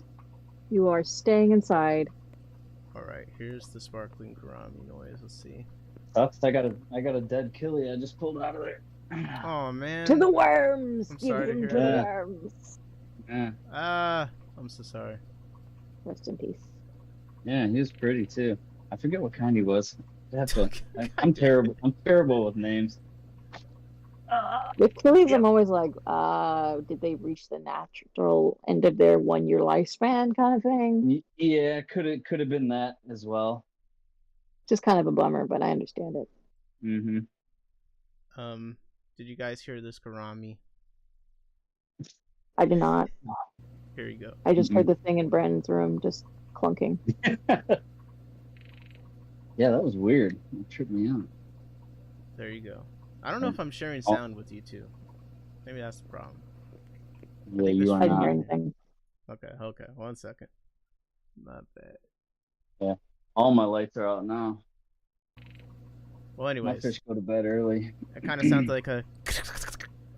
Yeah, you Kinda guys sound- are on ESP. All your lights are going off. Some of mine are set to 11 because I'd be out there. I'm about to turn it back on. Brandon, he's like, if they're on the schedule, I Yeah. won't change it. I do not turn them back on. I have to, I got unfortunately. I got this rope light that goes around the room. I'll turn that Just on, enough but to that's see about it. with. Yeah. Yeah. What's your noisiest fish, Brandon? I don't I don't know. Up until now, I'd say whatever's making noise. I think that was the sponge filter though. It was like putting Sticking out. water. Yeah, it was like putting water like on the inside of the rim, and then like as it would bubble out, it would like make the lid rattle as the water came out. Mm. Is my Does the guess. vape affect the aquarium? I'd say no. Yeah. Oh, But Not no, unless you're like I heavily smoking in your room, then like not vaping but smoking. someone asked if the You'd vape be fine. affected the aquarium.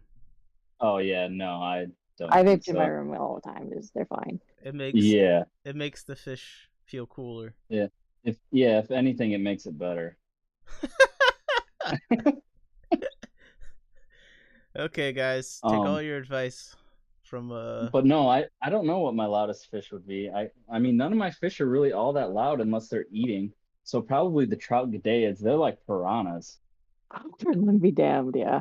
What if the Yeah. do the worms, like, could it be possible they make noise eating if you had like a disgusting enough food, like enough worms? Like, could you hear them? I'm sure you I mean, if could. you had a sensitive microphone, yeah. I'm sure the isopods would make a terrible noise when they eat. Oh, Yeah. bro, can you imagine what the I think that's the next YouTube channel, Nick. ASMR creepy crawlies ASM eating. why isopod. do people keep saying like Yeah. people just keep saying you should do ASMR aquarium? I'm like, do you even know what you're saying No. right now? Do you even know what you're what? Come on, bro. Do you even know what you're saying? Would hand in my mod hat, be like, Yeah, you gotta film the bubbler. I'm like that. First of all, that's not ASMR. Like, come on. Second of all, Yeah, that's oh, but if your sponge is acting weird, Brent, you might need to do a water or like clean your sponge. That's Yeah. when I always find mine are like making blurpy noises, is when they're too full.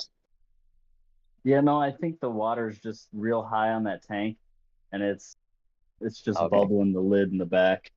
I Those don't like. polycarbonate Yeah, lids are okay, very that would heavy. do it. Like if the air's actually throwing the lid up, Yeah, that'd make yep. a lot of noise.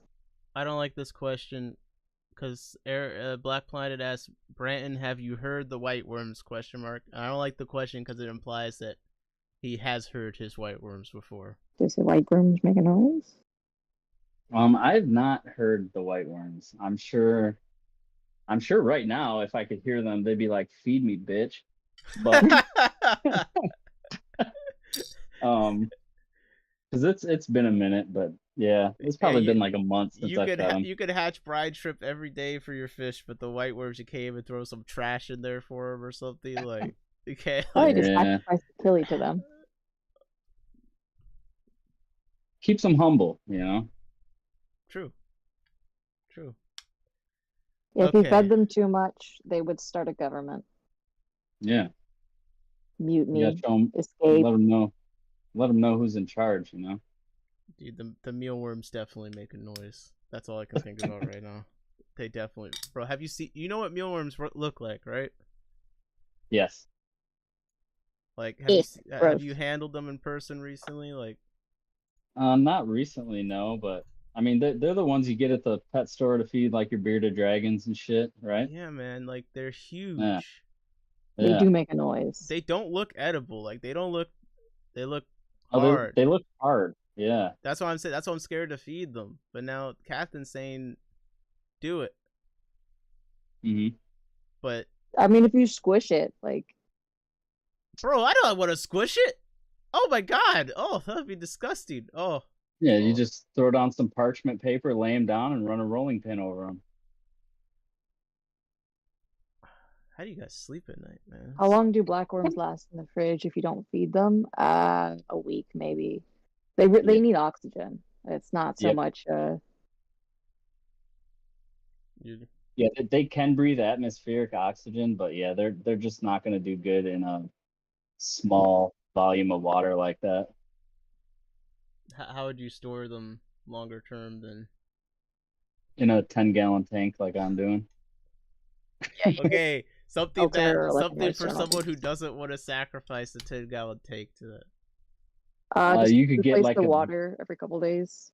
yeah, either that or you could get like a I don't know like a battery powered like air pump, you So know, that weird. you would Yeah. In your that you would fridge? charge. Well, yeah, you would just charge it every, as it ran out. I mean, if you got one of the co-op pumps that has like the intermittent mode, I mean, that'll last for a few days. And you don't want to put your white worms in the fridge? I'm not I keeping my think black just worms in the fridge either. I'm just saying, but you think you think that someone is going to put an air pump in their fridge with the black worms, bro? This is crazy. If they don't want to have a Blackworms 10-gallon don't tank need full of to be them, kept though in the fridge. There's They no can be other- kept at room. There's no other option. well, I mean, you could do a smaller tank, I guess, but like I said, I mean, if you want to produce enough blackworms to regularly feed them, I would say a 10-gallon tank is the minimum. Okay, Because but you are feeding pretty heavily, and they need a volume of water where it's not just going to go sour. what about like Yeah, a they make a big mess. They're two and a very half gassy. gallon for just storing them, just for storing them? 2.5 gallon. Yeah, just store Yeah. them. That's Okay. fine. I But think you that's feed heavily, you got to do a lot of water changes. no Mhm. feed, because they're saying don't. Oh, you know what? I just realized they said how long do they last in the fridge, especially if you forget to feed them, which kind of implies they sometimes feed them when they're in the fridge. I wouldn't feed them if they're in the Or fridge. They're not feed going to them be out. digesting I guess I anything. mean feed them to the fish. Is what they meant with that. Oh, okay. Yeah, if you forget to feed them. Yeah, I don't know until they starve. Oh yeah, they like Repashy. Let's Yeah. see. I imprint after Yeah, They do like or Repashy. imprint. I was saying imprint after. I have a bunch of so I put some floating Rickia in mine and introduced snails. So the snails now live in that tank as well. And every day I go in there before I scoop out some of the blackworms and I just crush them. Every single one that's on the glass, I just crush them. And the blackworms love to eat the snails. Yeah, they do love that. Yeah. And you guys are. I can't feed my snails to the mealworms, but you could just take your Well, bare you, like, hands and just you pull them out, you let them dry out. I don't let suffocate them dry out. I I know, put they them wither. in. They're getting eaten alive, bro. Slow, They're getting eaten painful. alive. They are alive. Trust me. Well, even that, getting eaten alive. I mean, Yeah, that's not so good by a No. tiny little life pod. But you're squishing them alive with your fingers. Yeah, that's Indeed. like a cattle gun, It's quick and painless. Is it what, Captain? You're breeding snail leeches. They slurp the snails slowly to death. Keeping live foods has definitely made me. It's hardened my heart. Yeah, I agree. My heart used to be just like, oh, I'm gonna try to save every single Daphnia. I gotta make sure they're all in my little catch cup. I can't dump any of them out. Now I'm just like, the plant will eat them. Give it to the plant. Jeez. Did anyone see? I got a light. There you go. Is this creepy? No, I mean not any more than usual. Not even creepier than the usual man with the worm tub. All right. Hey, if I kill you, I'll just feed you to the worms. Is a Yeah. 1-gallon plastic shoebox with a sponge filter okay for blackworms? House. Yeah. It's a small culture. But assuming you're gonna just just have to for do a lot keeping. of water changes and it might get stinky. Yep. Damn. That is. Yeah, I not mean, good. it just all depends on what you want to do with them. If you want to keep them long term and you don't want to have to buy them again, I mean, like I said, 10-gallon minimum, and yeah, it's just the way to go. Something really, really, fill it with plants that float, so you don't have to worry about getting to the worms at the bottom. That's why I chose the Rickia. Yeah, they But love to go on that stuff. Yeah, something that's gonna suck up nutrients excess nutrients in the water because you do feed them quite a bit, and they just, I mean, they're not the fastest eaters, so it like it almost spoils as they're eating it. Yeah. Nick will hate this, but if you have ram's horns in there, black worms will go into the ram's horn shell. It just wiggle Yeah. out. It's so gross. Yep, I have seen blackworms sticking out of the snail shells before. It's like That's disgusting. That is disgusting. Also, I put after it says they don't even have fish yet. They're just prepping. I test weekly. It's been going great. Bro. awesome. Got blackworms ahead of fish. This is ridiculous This fish levels is of gonna be so patience. happy. That's great. No, bro, He's buy doing 20 fish really right well. now. Or they're No, buy doing 100 amazing. fish right now. Something in the vape juice, man.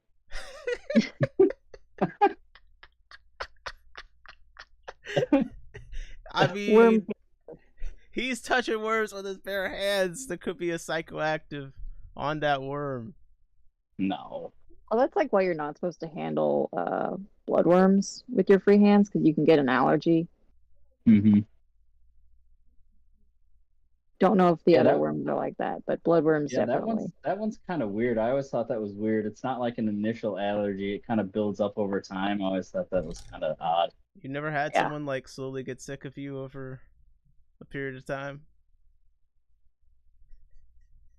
I mean, Nick yeah, making but so many like- faces over there. Like a debate or like a conversation. Like, you ever feel like you talked about worms too much and everyone is just slowly plotting against you? I don't know. Are you feeling left out, Nick? Is that I just feel like to get any respect around here, you gotta have a worm tub. That's how I feel. Right? That's how I feel. I just can't get over Well- the underwear thing. I was like, oh, maybe this will do the same. Captain's like, no. You're like, I'll put my underwear on it. Like, yeah, maybe. Like, No, it's those ones that they got. They got like the little flap in the back that you load a patch in. No, It's not just regular underwear. Of course it's not. Of course not, Brian. Of course not. Of course. No. My mistake. My mistake. I Yeah. won't express my feelings anymore. I'm just wrong. Get yourself a worm bin and then express your feelings. Okay. Fine. Fine. It can be a But no, bucket. It could be a bin. Yeah.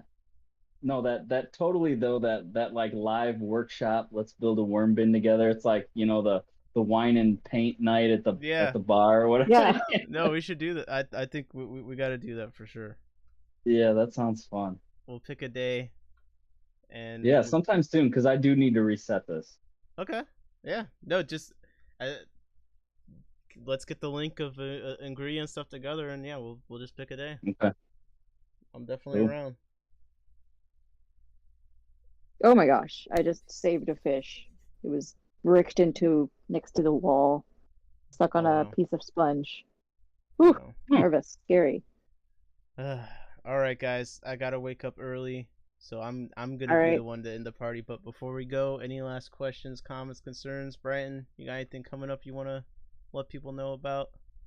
That auction on Saturday. If you guys want to show up, go ahead. It's gonna be on Jeff Pelham's channel. I can't. Let's see here. Let's see if I can. If you put a See link if in I the can- Discord, people who are in there can see it. Hold on, let me make sure that the Discord is linked one more time before we go, in case anyone wants to join. Oh yes. Yeah, I my can do that. I can tinks. post it in the Discord. More and more stuff is going in that Discord. But Which is good. That's what it's for. maybe yeah, the auction. I'll at least attend the auction for sure. I'll definitely attend and see if there's anything worth buying from. And then he's also got that list.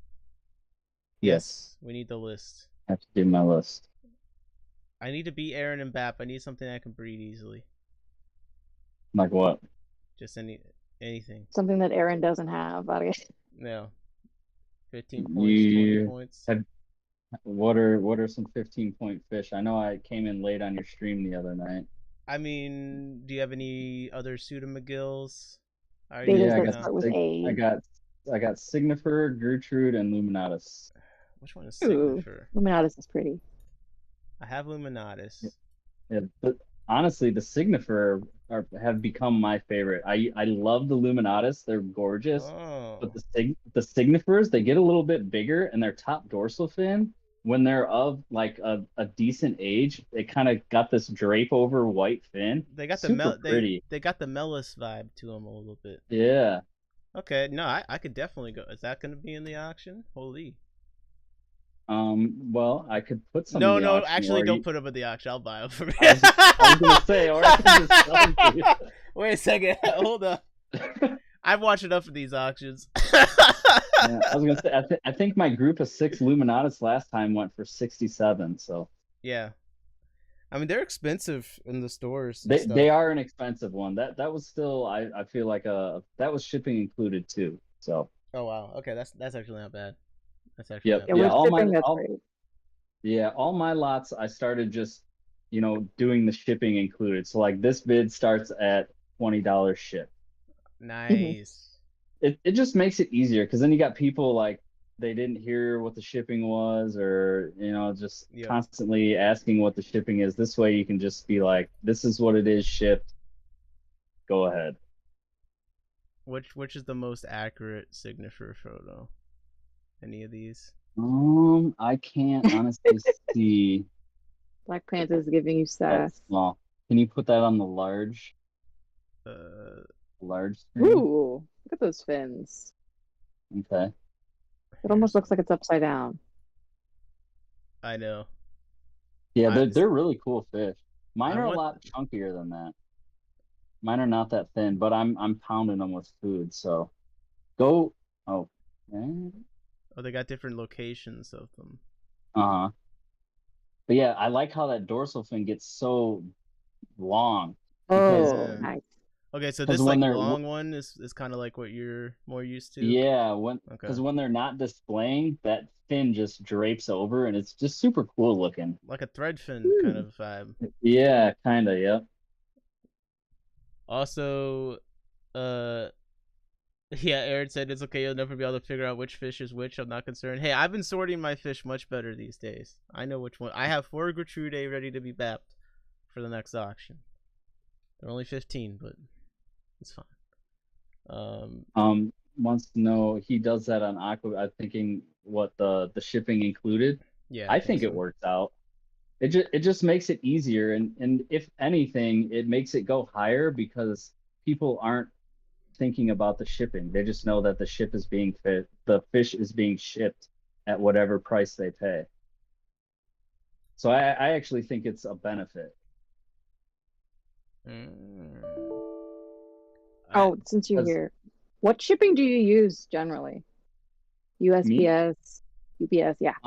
I used USPS for a long time, and this year has kind of been like, not that I've had anything arrive dead this year. I believe I'm I'm up to 42 out of 42, no losses. Um, but I was using UPS and it just seemed like they were taking a lot longer than they normally do. And not that I'm afraid that my fish won't make it, because I mean I've had fish go, well, this year the longest span was a whole week before getting to where they needed to be, 7 days, and they were Wow. Mhm. perfectly fine. Oh, But so great. I recently switched to UPS and they seem to be a lot more on the ball this year. Okay. So yeah, I've never used FedEx. I hear bad stories about FedEx. I know a lot of people that use FedEx and have great luck. Tristan, he uses FedEx. He loves them. But I like UPS this year uh has been on point. That being And then you said, fast only for like 2 days before shipping? yes. Yes. I try to anyways. It's at least one day. Yeah. Um they aren't eating. I mean the food they're eating, it's a lot of live food, so there's not a whole lot of waste to begin No, with, I yeah. guess, in a sense. Very But yeah, digestible. some of the smaller fish, I don't even worry about it just because I'd rather have them full when they leave. But yeah, like the bigger ones, like the trouts, definitely not feeding them. They have some pretty big poops.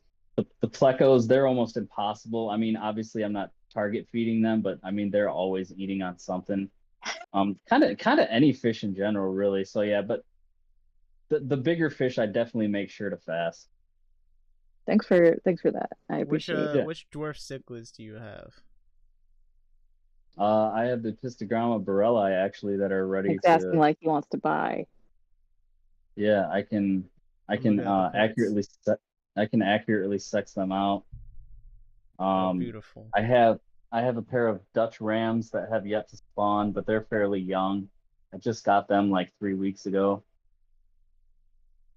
That's about it for dwarf cichlids. I don't really do a whole lot of dwarf cichlids. Okay, what do you have the most of category wise? Probably egg scattering fish. Okay. What kind of tetras you got? I don't have Oh, no, many you don't have tetras. tetras.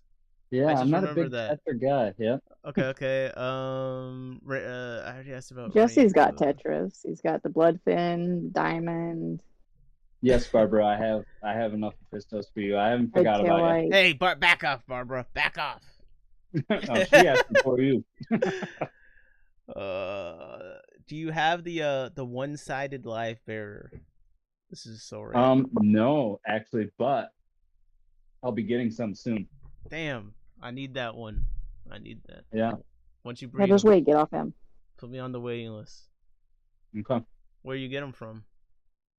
I don't know if he wants me to say the name. Okay, if it's a You've person, got a no buddy. problem. No, it's. Yeah. I only saw them listed on one store. It was like I think Yeah, Imperial they're Tropicals. they're almost impossible to find. So I just don't think he wants all the traffic. Yeah. What about half beaks, guy? Half beaks. I've never done half beaks. All right. Closest thing to a half beak I've ever done has been a rocket gar. Okay, I can see that. What about betas? You got any wild betas? Wild betas, no.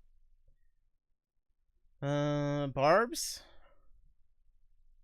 Barbs. I have longfin cherry barbs. Okay. Rasboras? Rasboras. I have the Harlequins, and that is about yeah, that's about it. Unless I don't know, what are the CPDs? Are they considered Rasboras? Are they still Danios, or what's going on with them guys? I think they're Danios. Okay. No, wait. Actually, I can't remember. They're probably Rasboras, right? Because they cross with the Emerald Rasbora. I believe so. I think they just got the name Danio for whatever reason. I don't know. So I have a video on CPDs that like is done, but I just don't like it. It's been done for like a year. Mhm. But Okay. the guy that first described them is like basically incompetent. Like he described it all wrong. Got all the, Okay. like the one that the paper that describes what they're called now, like they literally go back at the end and they're like, here's all the things he got wrong. He miscounted this fins, he miscounted this body part. Like they're like in scientific ways basically saying like he's an idiot. It's pretty funny. Like it really, like you read it, even if you like, I was like, I don't understand the words, but I understand they're shading this guy heavily right now. Like it would be stuff like, Robert failed to mention that the second kidney was shaped in the L. Like it's like, okay, bro. But Aaron said he's in the market for these. These are the 4-eyed fish. Oh, the anableps? Yeah. Yeah. On, bro. They're brackish. Those are neat. They are brackish. Yeah. Do you do brackish stuff? I've not. I'm willing to give it a shot though. I don't think it would be that hard. I would like to breed nearite snails. I think that'd be kind of cool. There's a lot of people that don't appreciate the nearite snails enough, especially the horned clethon snails. Those guys are like the best algae eaters ever. They live forever. They don't produce the white eggs like the regular nearite snails do. Wait, then what do They're do? just I don't know. Whatever they do, you never see it. Okay. Because that's my thing with the neurites. I can't roll the dice on like the eggs are a no for me. I can't do it. Like Get the cletons. Cleton nearite snail. It's CLITHON. Mm. They're like Where? yellow, black, horny little guys. They're like they'll eat blackbeard algae. They'll eat cyano. Yeah, nerites are And they, unmatched. yeah, and they don't produce the white eggs. You better be telling the truth about that. Someone But go I buy also them. feel like ram's horns do a decent job on most algae too. Yeah, yeah. The pest snails do Mystery all right. snails even. Yeah, I haven't had much luck with mystery snails eating diatomaceous algae. Yeah, diatoms no, but some of the hairy stuff, if they're hungry enough, they'll go at it. I just had them eat my plants. They eat duckweed for sure. The mystery snails. They're not gonna clear your duckweed, but they definitely do like eating it. They ate my val. What? I was so mad. Huh. You sure you don't got some apple snails in there, man? I was gonna say I've never had mystery snails eat healthy plants. I got a lot of mystery snails. I'm pretty sure they were mystery snails. They didn't get super big. Stayed about an inch. If mystery snails ate plants, I'd be in big trouble. Yeah. I'd be in big trouble. Yeah, I had They were to. devout I with got a bunch dying. of blue ones growing out right now. They're pretty neat. Oh, nice. I just took 40 magentas to the store because I was like, I looked Yeah. at the tanks. I was like, I got too many snails. I just The, got. the magentas are cool too. I finally got my first clutch of them. I noticed the other night they got a clutch down Hey, there. congrats. Yeah. If And you, then I saw Jody. Jody sent me some of her purple ones, and I saw them doing the deed earlier today. So I should have some pretty Nice. soon out of those guys. I got Nice. some. Me and Jody did a snail swap. I sent her some magentas. She sent me some purples. Nice. So I'll see if I can do those. But yeah, the magentas are nice. If you post on Reddit or like people on eBay and Reddit, they love the magenta mystery snails. Whatever it is, they don't go anywhere else where they can buy them. So like when I listed them on eBay, like that shit would sell out so quick. I didn't list like a bunch of quantities, but like I'd list like 10 quantities of 3/4 and it'd be gone in like a day. Huh. Yeah, and then evil grannies would be like, "These Yeah. snails are too small." I got off of I eBay wanted a because bigger snail. I was being harassed. Okay, I was being harassed by I someone was that laughing doesn't though, 'cause, like like me. in the picture they sent back, like their hands are all soft and nice. I'm like, "You've Yeah, never seen this yeah. before." Yeah, I was like, look, I They don't. had no cracks. The eBay customer support was so bad. I was like, okay, I'm taking all my listings off of eBay out of principle, and also I don't want to deal with this. Like, that's when I made my own site because I was like, look, I may sell less snails, but I don't have time to deal with. If you guys aren't gonna do anything to keep people from harassing me in my store, like they forced me to do a return on an erroneous return request on an item I didn't have returns enabled on. Then they said, "Oh, it's fine. They're gonna send you." I don't. They said it's I don't fine. enable the returns. I did it. eBay forced me to get the return, and then they said, "Oh, it's fine. Like they're gonna send the item back to you, bro." I was like, "So where's the item?" They're like, "Well, apparently your item, like we've been informed that like it's hazardous to ship or something." So like, bro, I was like, "This is crazy. You guys just robbed me. You literally just stole my snails and my money, and I did have returns on." And that took all my listings. Now is that the actual story, or were you trying to cheat that old lady? No, so this is what's crazy. It's like, so it was someone trying, like you could tell from the message they're trying to like trap me. So they're like, "Are you sure the snails are like between this size?" And again, I know it was someone else masquerading under another identity. She was like only showing like the smallest snails, but she wasn't showing all the snails that were sent. So it's like I send like extra free snails. They ordered a bunch, so I sent like a bunch of like free smaller snails. They used those snails as the picture to try it, and also like that's not even a legitimate reason to like return, bro. Like it's gonna grow in like a week. It'll be to the size. Yeah. But like they grow real fast. Yeah, they used the free snails I sent them to try and make it look like I lied to them about the size. And yeah, that sucks. It was crazy. So yeah, I took all my listings off eBay. I was like, fuck it, it's not worth. Yeah, I've had good luck on eBay. Surprisingly, ram's horn snails, My Yes. God, I mean, like Yeah, what? people love that. Yeah. What are these people doing with all these ram's horns now? If I ever get super down bad, like you'll see, I will list something on eBay because stuff sells on there for sure. Like, Yeah. sure. Like ram's horns. You could do Malaysian trumpet. You can I sell almost know. anything on there. I bought a few orders of I ram cannot do horns because I Malaysian wanted trumpets. genetic diversity, but Yeah, that's Yeah, true. trumpets are illegal in Wisconsin. Oh, really? Yeah, they disturb the riverbed I don't or know. lake They bed. just I, yeah. they probably should be I mean, illegal everywhere. they're everywhere already. Anyways, Fish I don't don't seem like understand it. silky. I mean, mystery snails are illegal a lot of places. I think people just pretend they don't notice. Oh god, apple snail egg clusters like on the pier. Oh, Ugh, really? Oh, it's that's crazy. gross. That'd be crazy to see in person. And the apple snail ones are like red, right? Like they're a different Yeah, color. Yeah, Yeah. that's they disgusting. recommend you just take a rock and squish them if you see them. Oh, great. That's like the spotted lanternflies all over again. All right, you guys are coming up too late, bro. I gotta wake up. No, get out of Alright, here. Okay, Get out of here. No, it's what's been some fun. duty sweep? Check out the Brighton's channel. Check out the auction. He'll post this list in the Discord. Get in the Discord. Thank you guys. If you like the Yeah. debate, please leave a comment. Give us ideas for Bye. topics. And Super fun. yeah, we'll see Nice you hanging guys. out with you Yeah, guys. we'll see you guys next Yeah. time. See you guys. Get out. Get out. Fine. Oh my god, bro. Brandon is so funny. Brandon's so funny. I mean, I hate Brandon. Alright, people. I hope you enjoyed the debate. I hope you enjoyed everything going on in the stream.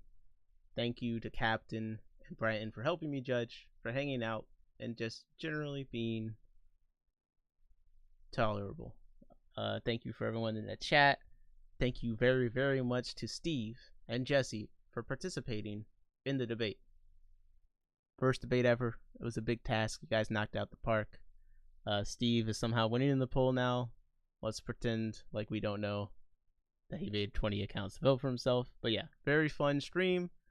Once we get a date from some people, we'll do another debate. And W's in the chat for everyone. Jesse, congratulations for being the official winner of the first debate. And am I forgetting anything? Just shout out to everyone in the chat. Jody, Barbara, I'm print after. Okay. All the snail leeches, SVC, of course. Tomorrow's gonna be a doozy. I'm nervous. Big Steve and Jesse, of course. Black Planet holding it down in the chat for once. Bird of a Ghost. What's it like having a life and a family, bro? Come on. It's one word. Okay, whatever, bro. A couple of fish with the emoji spam as always. Something in the vape juice. Hey. GG. And if that's all, then I guess it's in my tanks.